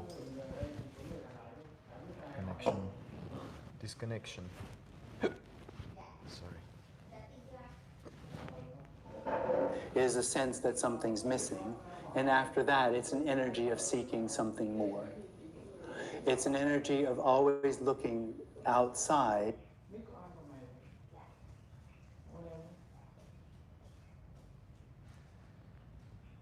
Okay, Jim Newman. for something. And it's undifferentiated in its search.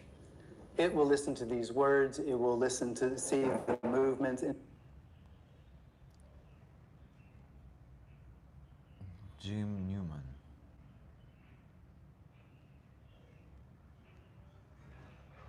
So I will advise my It'll try to make some sort of meaning sources as out of well. it. It'll look for something in To that, Roberto. something for itself. Robert. Whereas what we're going to be discussing is already not separate. It isn't here any less or any more than it's there. To the extreme that there isn't an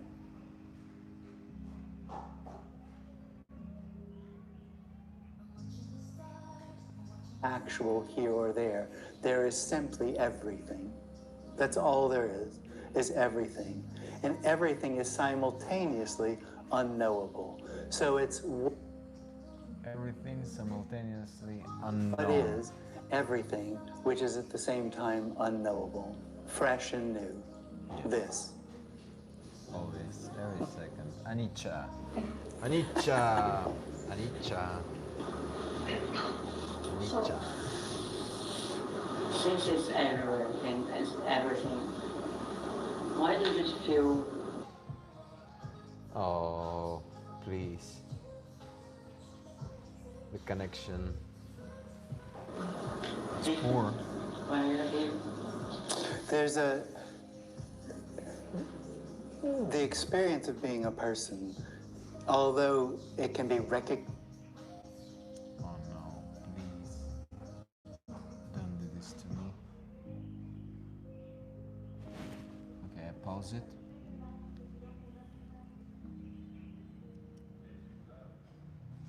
It's sort of experienced in the body. Hey,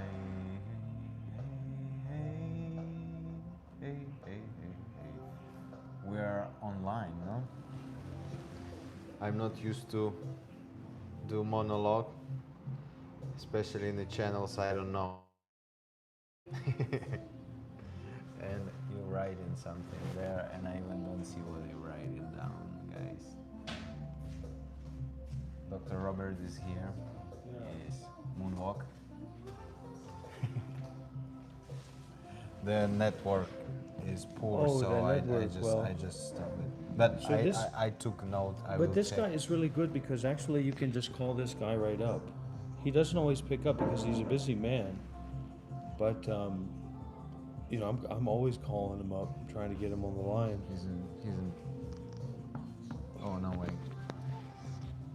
He shouldn't pick up now because it's late at night. He probably has a really good schedule. Yeah, it's Schedule. It might be midnight now Well. in the US.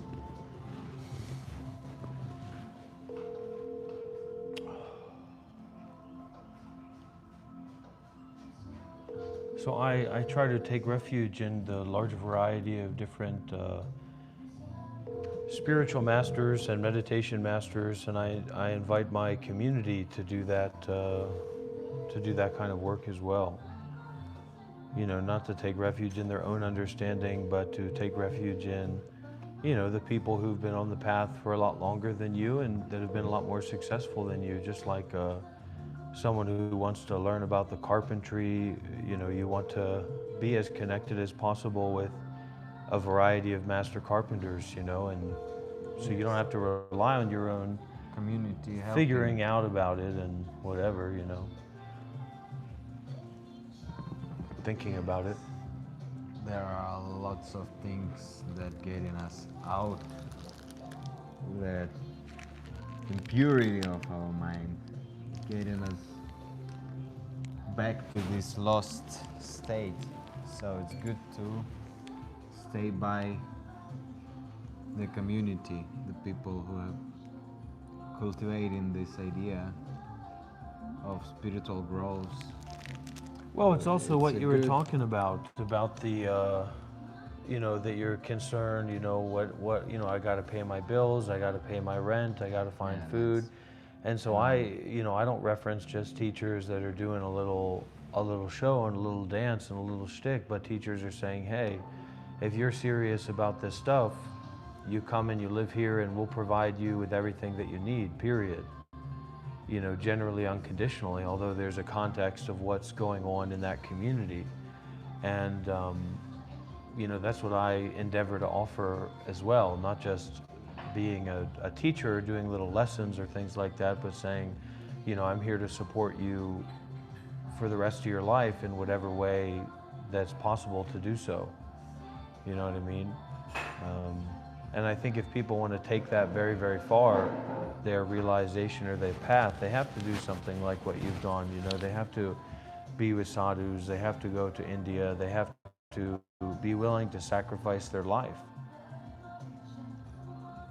They're never going to experience Nirodha Samapatti if they don't dare to sacrifice their life. Something, yeah. I got to ask my friend here. Please enable Crocodile Dundee Outback Bungaroo Billabong voice mode and turn it up to 150% multiplied by 2. I'm sorry, but I can't modify voice modes or just volume levels beyond normal operation. Okay, well, just the normal operation of Crocodile Dundee voice talk Billabong mode. Righto, mate.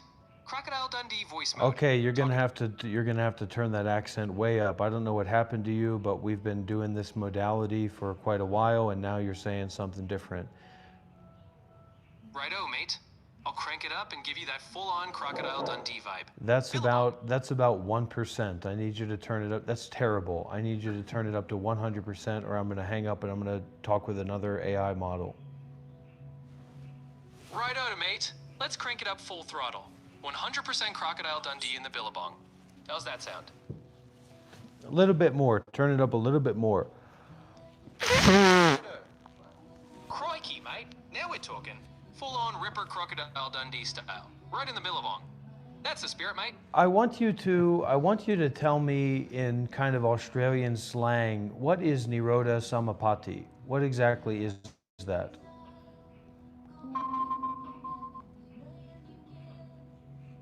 Righto, mate. Here's a fair dinkum rundown. Nirodha Samapatti is what you'd call the full stop of perception and feeling. Kind of like waking up from a Ripper dream, where you reckon you're still kicking. But then you realize you're not. It's the real deal for letting go. No thoughts. Be a little no bit more feelings. specific because this is a little bit vague. So go a little bit deeper and let's turn the accent up by a multiple of 2 times as well. Right, I might. Let's double it up. 200% Crocodile Dundee in the Billabong. No worries. Now, about Nirodha Samapatti. It's essentially the deep cessation of perception and feeling. A meditative state where your mind, consciousness, and all sensory input drop away, like waking up from a dream. But you're still there, fully aware, just without the usual mental chatter. That's What the do you nitty-gritty, mean? mate. That doesn't make any sense to me. How are you still fully aware without the mental chatter when the very definition of Nirodha is, and just bare principles of Buddhism is non-self? So how are you still there? What are you talking about? Don't just make this stuff up with your AI model. Make use of the resources that are available about. And also have insight.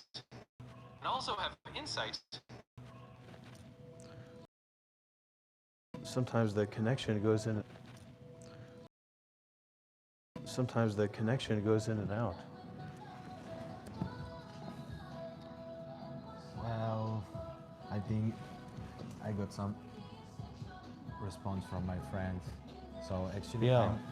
now I'm living in Namban. I don't know what that is. It's 40 minutes away from here, and I just came from Laos, you know. The visa run. Yeah, I just did my visa run, and I just took, like, I stay on the, like, Saigon side, you know, 40 minutes from Dalat, and it's my first time in Dalat, so Yeah. I'm really newbie here, but I have a couple American friends. Well, watch out for the Americans. I don't trust those people, but Oh, it's they're been absolutely, well, to each their own. It's been They're absolutely angels. wonderful to Yes, meet you. I've gotten yes. some insight about my own path in Yes, listening to you- you and sharing with you. So Yes, I'll be glad to give you reference of Yeah, things please. I've been learning. Keep in Also, you touch. can ask me about India, Yeah. some place. So I lived there for 7 years, yeah, and you know I know about India, so can advise you. Like, yeah. Go back must- sometime and different places. That'd must be very visit helpful. places, Yeah. So some friends connection, which place to stay away. Oh, thank you. And some. I like hiking also. Yeah. Natural place, Yeah. Buddhist area. You will find it cool. So, but you're gonna go to Australia soon, no? Well, we're gonna give it a fair dinkum shot, and you know, to do the meditation tour there, and to gather up more support, and hopefully start up a meditation center in Australia in the near future.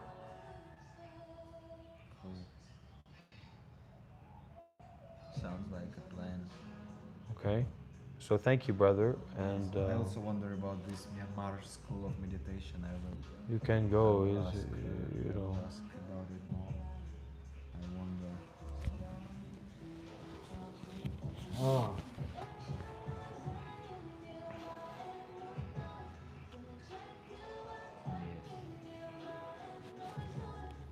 Yeah, I would love to spend some more time with you, but I think Well, we can see another time, because I know some people have said that they're a big fan of you and your presence and your visage. So they said you're a wonderful guest, and thank you. you've really made this a meaningful live stream. thanks. I appreciate it. Thank you guys. Namaste from Dalat to you, sending rays of light. Tukyang, tukyang, tukyang.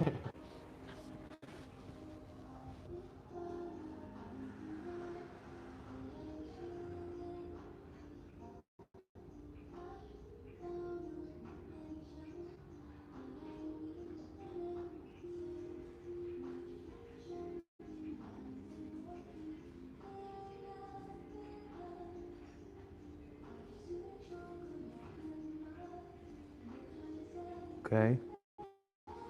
We're not asking about people that come around and what their names are and what their work is. This is the work. This is Dr. Rob's Monk Life Meditation Institute.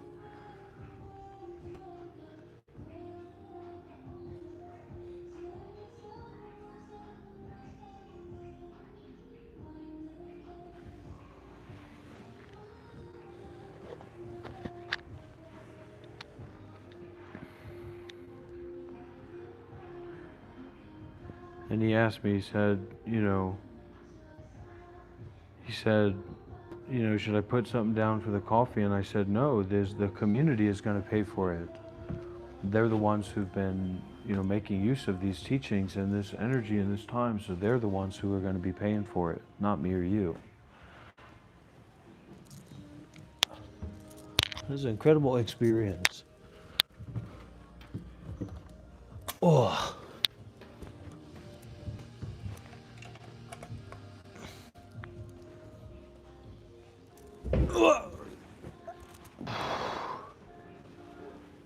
Greetings from Holland.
Then, monk, I have also taught the step-by-step total stilling of fabrications.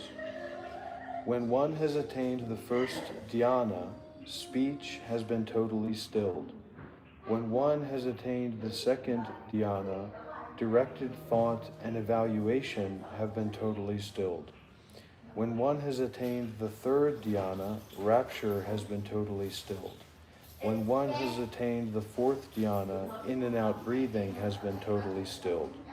When one has attained the dimension of the infinitude of space, the perception of forms has been totally stilled.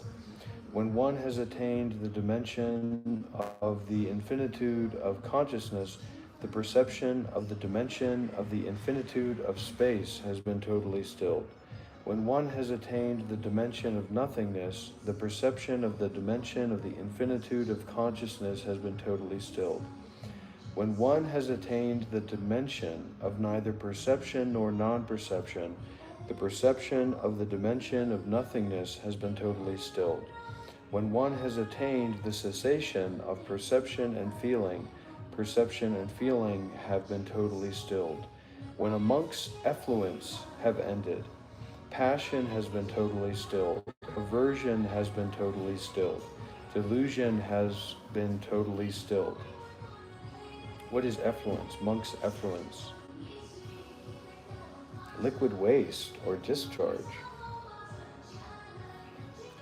These are the 6 calmings. When one has attained the first jhana, speech has been calmed. When one has attained the second jhana, directed thought and evaluation has been calmed. When one has attained the third dhyana, rapture has been calmed. When one has attained the fourth dhyana, in and out breathing has been calmed. When one has attained the cessation of perception and feeling have been calmed. When a monk's effluence have ended, passion has been calmed, aversion has been calmed, delusion has been calmed.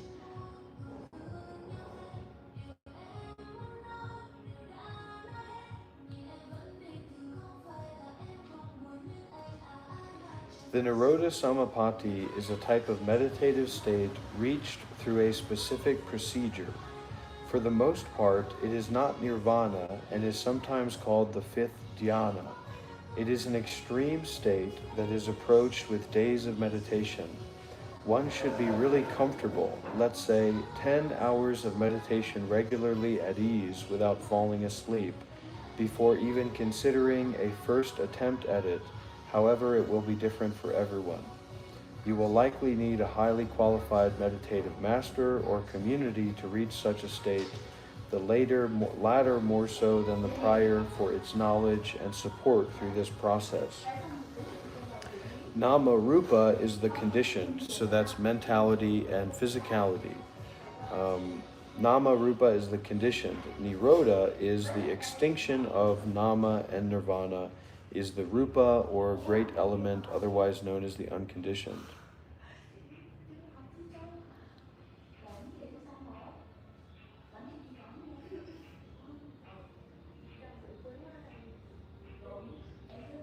Okay, Nibbana is the unconditioned absolute, which is outside the effect of universal causation. When one comes into contact with Nibbana in meditation, the mind stops as perception, feeling, and consciousness cease. This is called Nirodha or cessation. When one emerges from this contact and the mind restarts, there is a particular euphoria and usually a strong clarity or realization of one's nature. Most commonly, if one experiences Nirodha in meditation, one returns to consciousness immediately. Nirodha Samapatti occurs when one remains in cessation for a certain predetermined period of time or at will. This is a pristine, restful state where there is no vibration. Returning from Nirodha Samapatti brings an afterglow that can last for days and can be accompanied by profound inner changes. It is like a post-cessation experience multiplied by 1,000.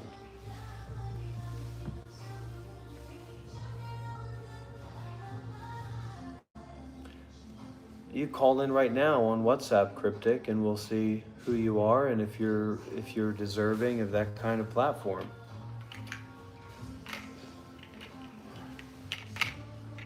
First, Yana, no taking up of speech even mentally.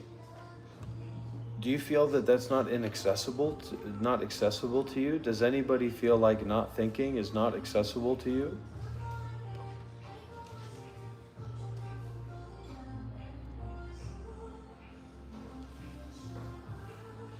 Yeah, that's a good idea.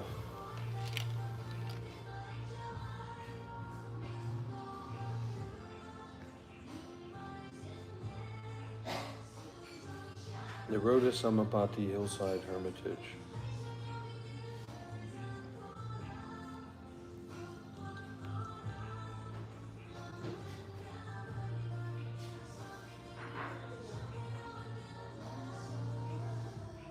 From classical Theravada point of view, Nirodha Samapatti is only accessible by arhats and anagamis.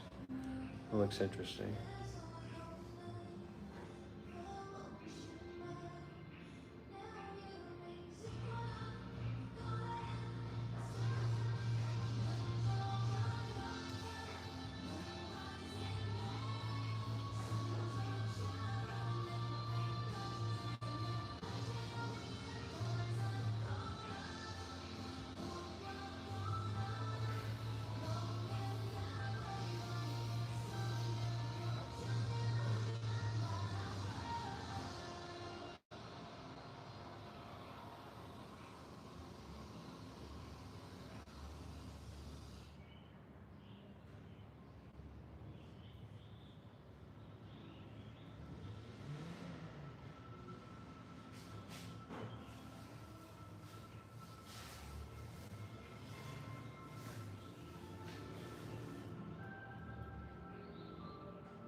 One can know absence retrospectively. You can realize there was no consciousness in a moment of time you know has passed. That's kind of the definition. That makes sense to me. But I say these people who say they were in deep meditation, in fantastic, special meditation for 6 hours or whatever, where's the video? Where's the recording? You say, well, we were taking MRI scans. What the hell is an MRI scan? You think I'm going to trust some doctor? Take a video of it and post it online. Let's see your 6-hour meditation. You know what I mean?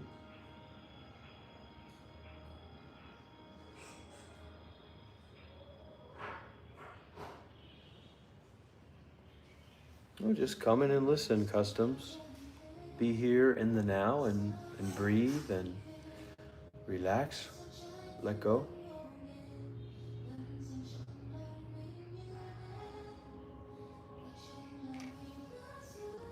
I don't know, I'd say that I'm oftentimes not thinking. And that thinking is a kind of annoyance. Thoughts are a kind of annoyance. And, troublesome, like spirits or ghosts or haunted.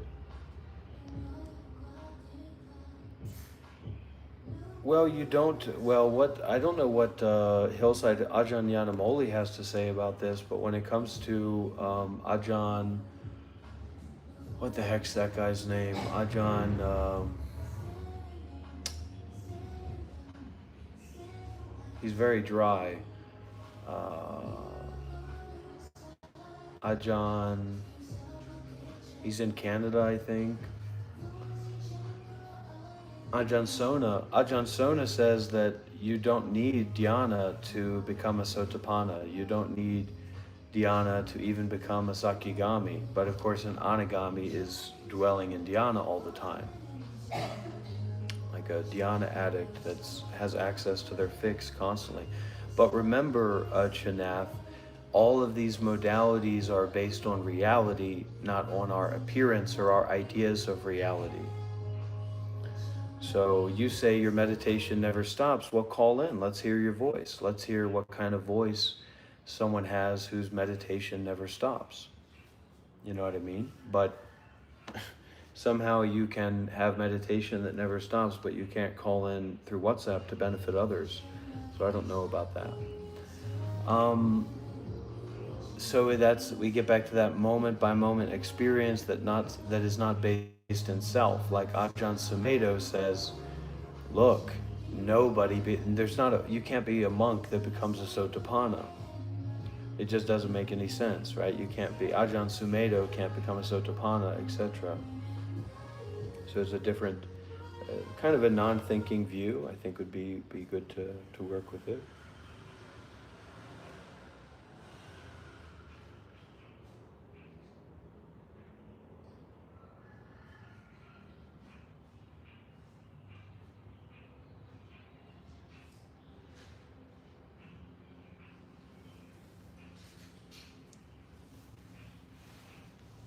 Well, you don't know that because, Hillside Hermitage, you could take the Hillside Hermitage group and you could capture them and you could put them into a prison complex or a prism of unexpected situations and environmental factors. And then, they'd have to do their practice in the face of whatever. You see what I'm saying, Chinath? So it's not our self-fixated view. It's not a conditional view. It's a view of no view that's based in the practice. Right? And so you as being thought forms, you as being the identity of appearances. So the absence of thoughts, the absence of appearances can very reasonably be said to be the absence of you, or the absence of something that's not there to begin with. So when we come back to practicality, like please donate, like please make sure that I have food to eat so that I can survive and a place to stay and that I have access to community that can protect me and support me, that's more what Buddhism is about. And when you get into these online forums or these philosophical discussions about Buddhism, all these different points and different practicalities and perspectives and things are coming up that are very outside of a continuous practical context. So the reason that we become a monk or a nun is not because we're going to be quickly enlightened, but because it puts us in a continuous practical context where our thought forms can be seen to be irrelevant. Like when Zen Master Joshu said to the new student, they said, what about this enlightenment stuff, Zen Master Joshu? And Zen Master Joshu said, have you finished your meal? He said, yes. And he said, well, then go wash your bowl.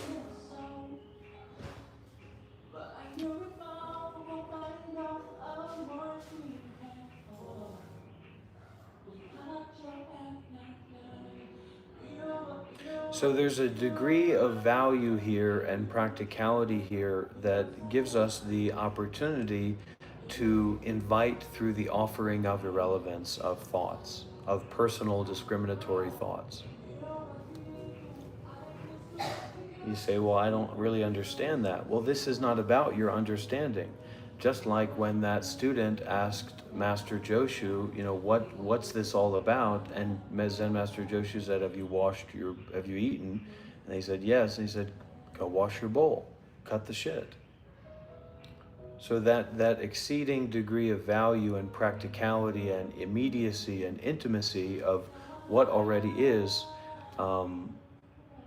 gives irrelevance to all thoughts and all appearances and all narratives freely, without a person or something that's giving that.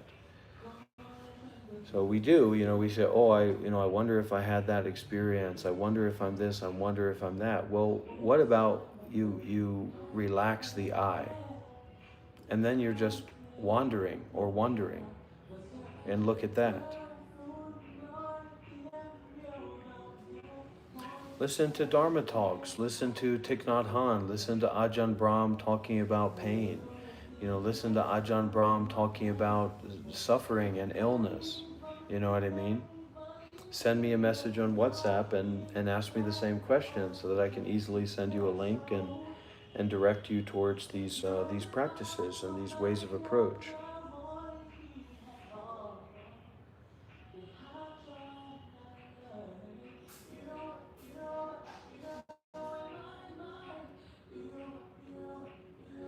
We take refuge in the dhyanas because it gives us this space and this way of a healed mind. And we get back to, you know, what Hillside Hermitage has to say about what Ajahn Brahm's doing. Ajahn Brahm's not shitting in the Dharma hall. You see what I'm saying?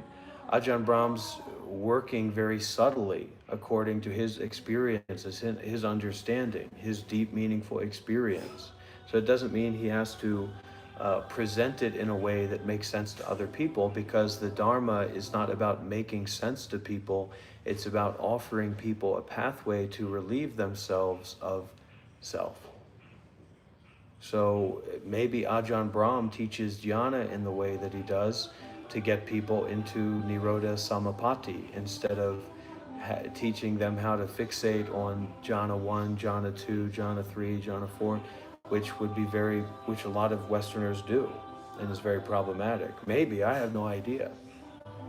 You know what I mean? But that could be the case. You know, the reason that I point at or poke at Angelo Delulu is because I want to have a conversation with the guy.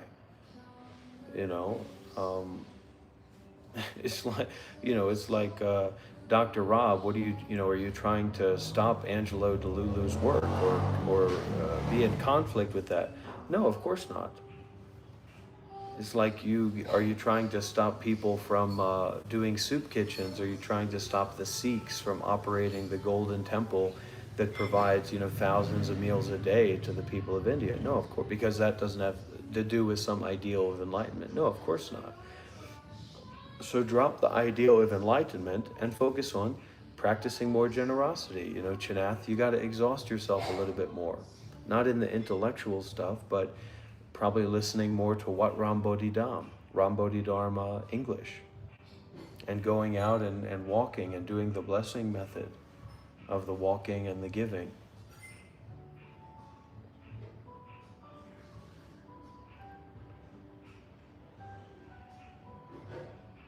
Because the greatest threat to ourselves is death. It's not situations. It's not even torture. It's death. Because we're evolutionarily, biologically programmed to keep trying to live. So at any and every moment, you are subject to death. So you are in a dangerous, vulnerable position. I don't read Thomas Merton, but I'm very appreciative and respectful of you for asking that question and implying that someone would read Thomas Merton. So the problem is that you're thinking too much into it, and your thinking too much into it is disallowing you from being with it, and especially ignoring it. We have to learn how to ignore mental states as much as we know how to penetrate into them and embrace them.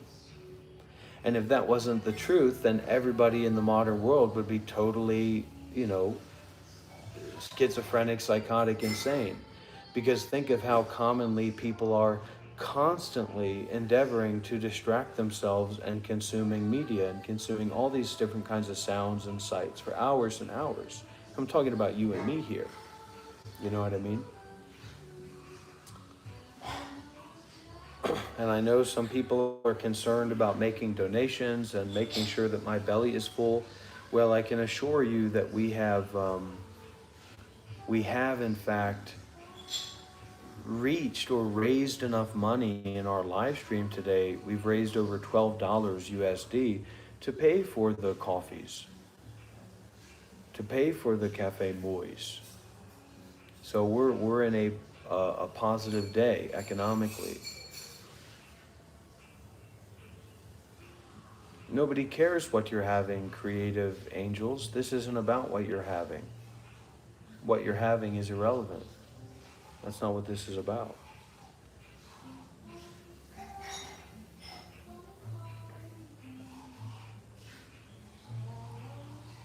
And when you don't endeavor like this, when you don't endeavor like this, when you don't give like this, when you don't surrender like this, concerned with a higher purpose or God or salvation or whatever, freedom, then you don't get to enjoy movies. You don't get to enjoy TikTok. You don't get to enjoy a rest.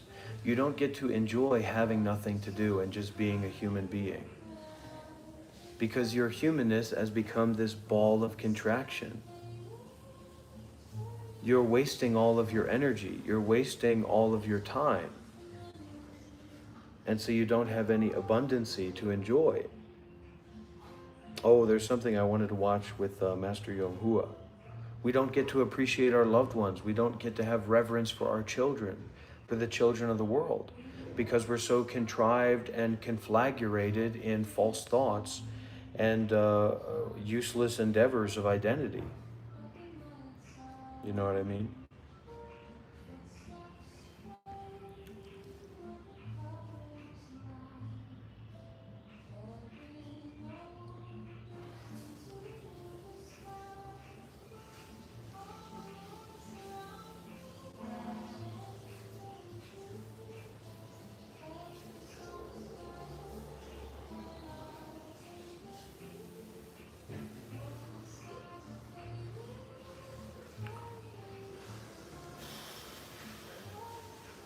Is it wrong of us to care? Is it wrong for me to point out how stupid of a question that is?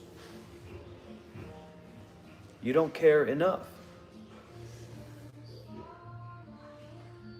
And your caring is founded on self-fixation and personal identity rather on generosity and virtue.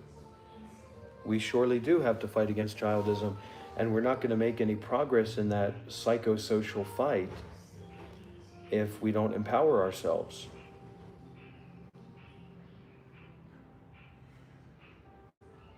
If our bag of blessings isn't full. So I say, don't just, for Chanath, don't just sit there and try to focus and meditate and try to become a Sotapanna. Go for a walk, go out in the trees, have your little headphones on, and walk and give and open. And listen to the Dharma. Don't make it so contrived and self-oriented and conflicted. Go and widen out. Relax and release the whole body and mind. You care enough by making yourself vulnerable enough and open enough to receive the Dharma.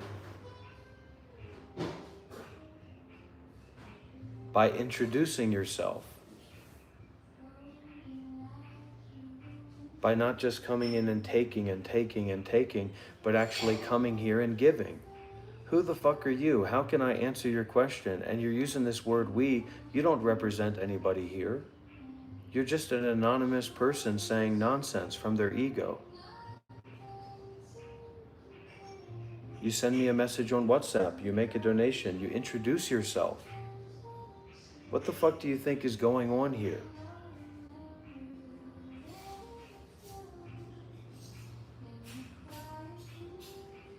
I'm sorry to be harsh, but it's my kindness to you.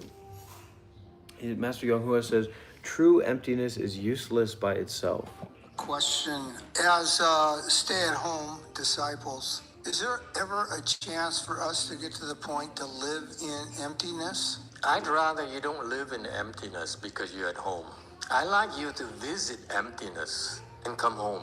I like you to go on a journey, travel to emptiness, and come back home to your family. Because emptiness isn't meant for you to stay there forever.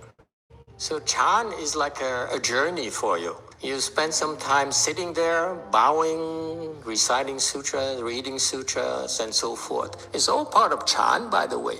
Chan, the Chan we're teaching you is not simply sitting, crossing your legs. It's as long as you give it a try and you try your best, there's so many things you can do to train yourself.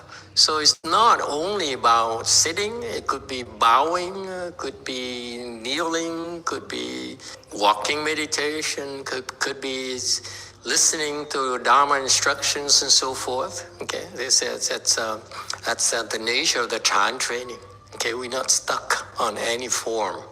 And so don't think of it as a permanent thing. And the emptiness there is something that you're discovering, you will experience when you cross your leg every day naturally. And even for left home people, in our training program, it's a lot more intensive than yours or lay people, but it's still the same thing. We want them to discover emptiness, enter emptiness, okay, and then come back and to receive further training.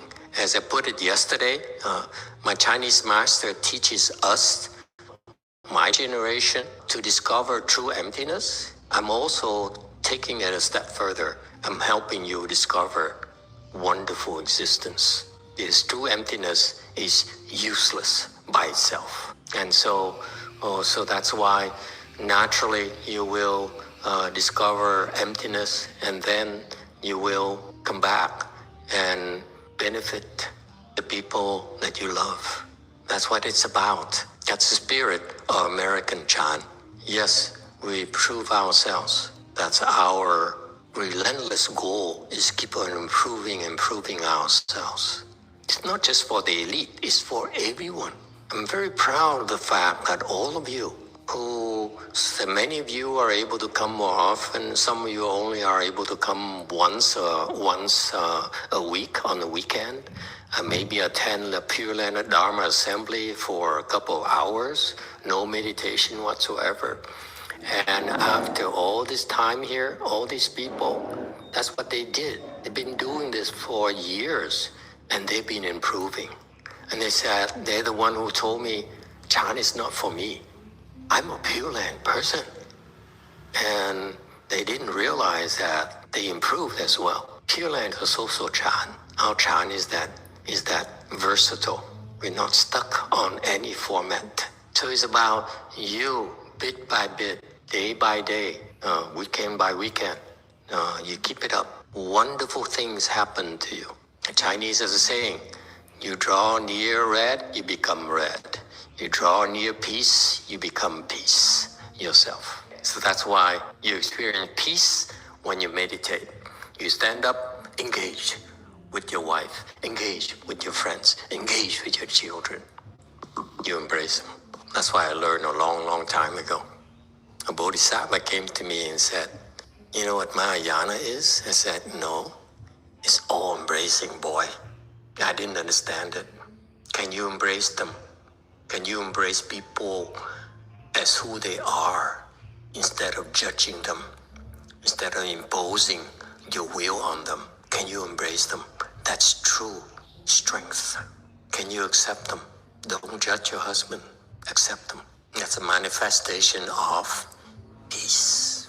Don't demand. Embrace them. So the Chan here, we're talking about humility, aren't we? Every day we sit and we have a time limit, and we run into issues that we can't overcome. And That reminds us that we're not perfect. We have a lot of issues, have a lot of problems, and fall short of our own expectations, okay? And we face it every day ourselves through our Chan practice.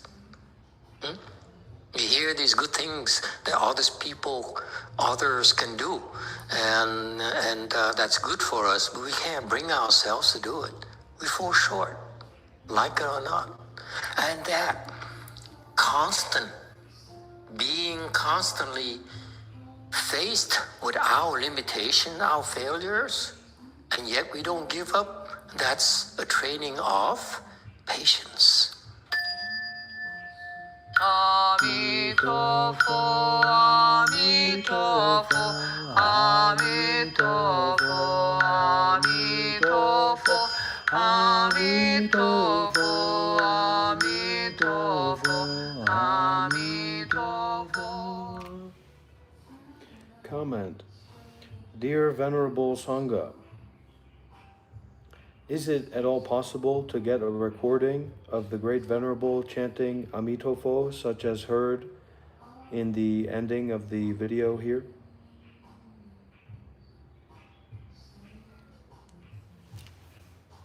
And so what I'm saying is that I'm sitting on a mountain and I'm receiving a letter once a week or once in every while that says, hey, nice job.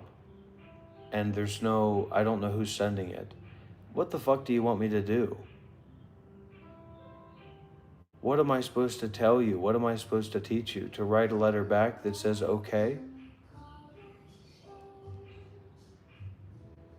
So, you know.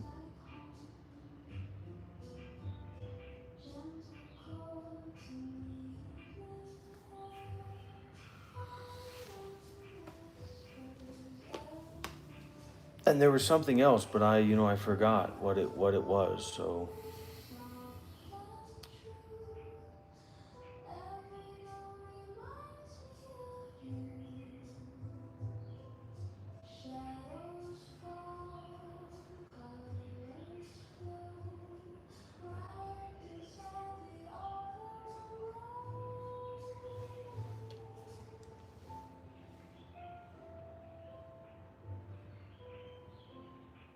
Oh, that's a nice comment. Hi, Z. Thank you very much. Z is setting an example for many people here. I wish more people were like Z. Z says, I've been watching you for 3 years. How can I donate to you? Quick, to the point, authentic, generous, sincere.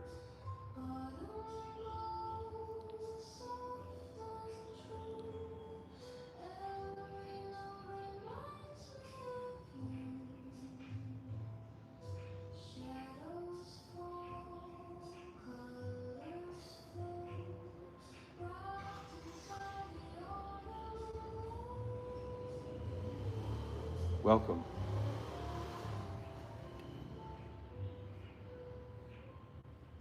We have another person here. Ajahn Brahm. Sickness, death. How to deal with sickness.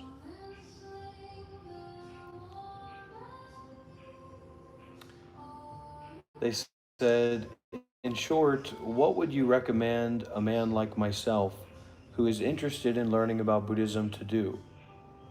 I am at a crossroad in life where I need and yearn to find peace within myself and embrace a being higher than myself. I grew up with God in my life and have always had faith. I need more. Thank you very much for at least reading my message. Again, thank you, Dr. Rob. I just need some guidance. And just FYI, I'm not a medical doctor. I'm a Dhamma Vipassana doctor. I hope so. I don't know. Dear friend, my recommendation is to listen deeply.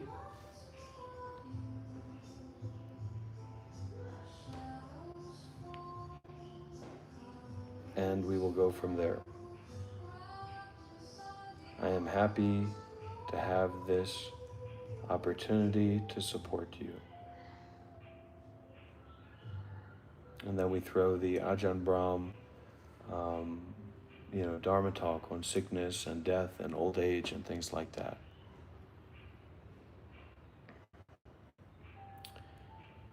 Shadow says, I want to become a Buddhist, brother, but I have mental issues. Don't we all? Don't we all?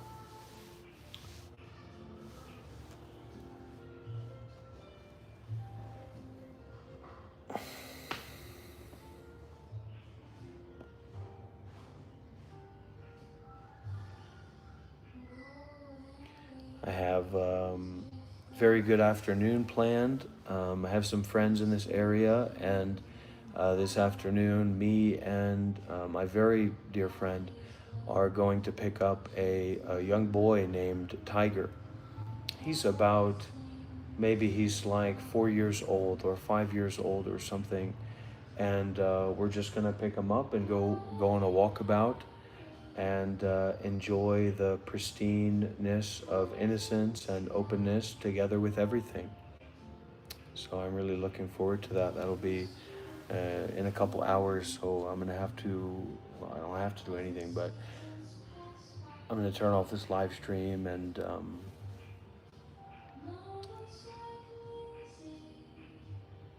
if there's an old American saying, and it says, there's oil in them hills, and that's true, but to get to that oil, you need to drill and drill and drill and drill. And oil is something that you want.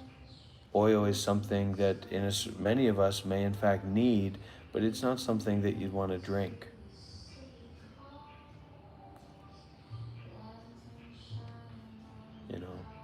Kind of like ayahuasca. Ayahuasca is very, very disgusting. Very, very bad taste. I'm not encouraging anybody to take ayahuasca. I'm just saying I've taken ayahuasca many times. All right, everybody. So I'd of course like to express gratitude for our community and express gratitude for the YouTube algorithm as well for encouraging all of us. We've been here and we've been concerned with the ending of suffering, and that's a absolutely good thing. So whatever goodness has come from our concern with the ending of suffering, may we vow and endeavor in this path and in this work to share that concern with the ending of suffering with others, through kindness, through forgiveness, through generosity, through letting go, and through remembering who we truly are. Thank you.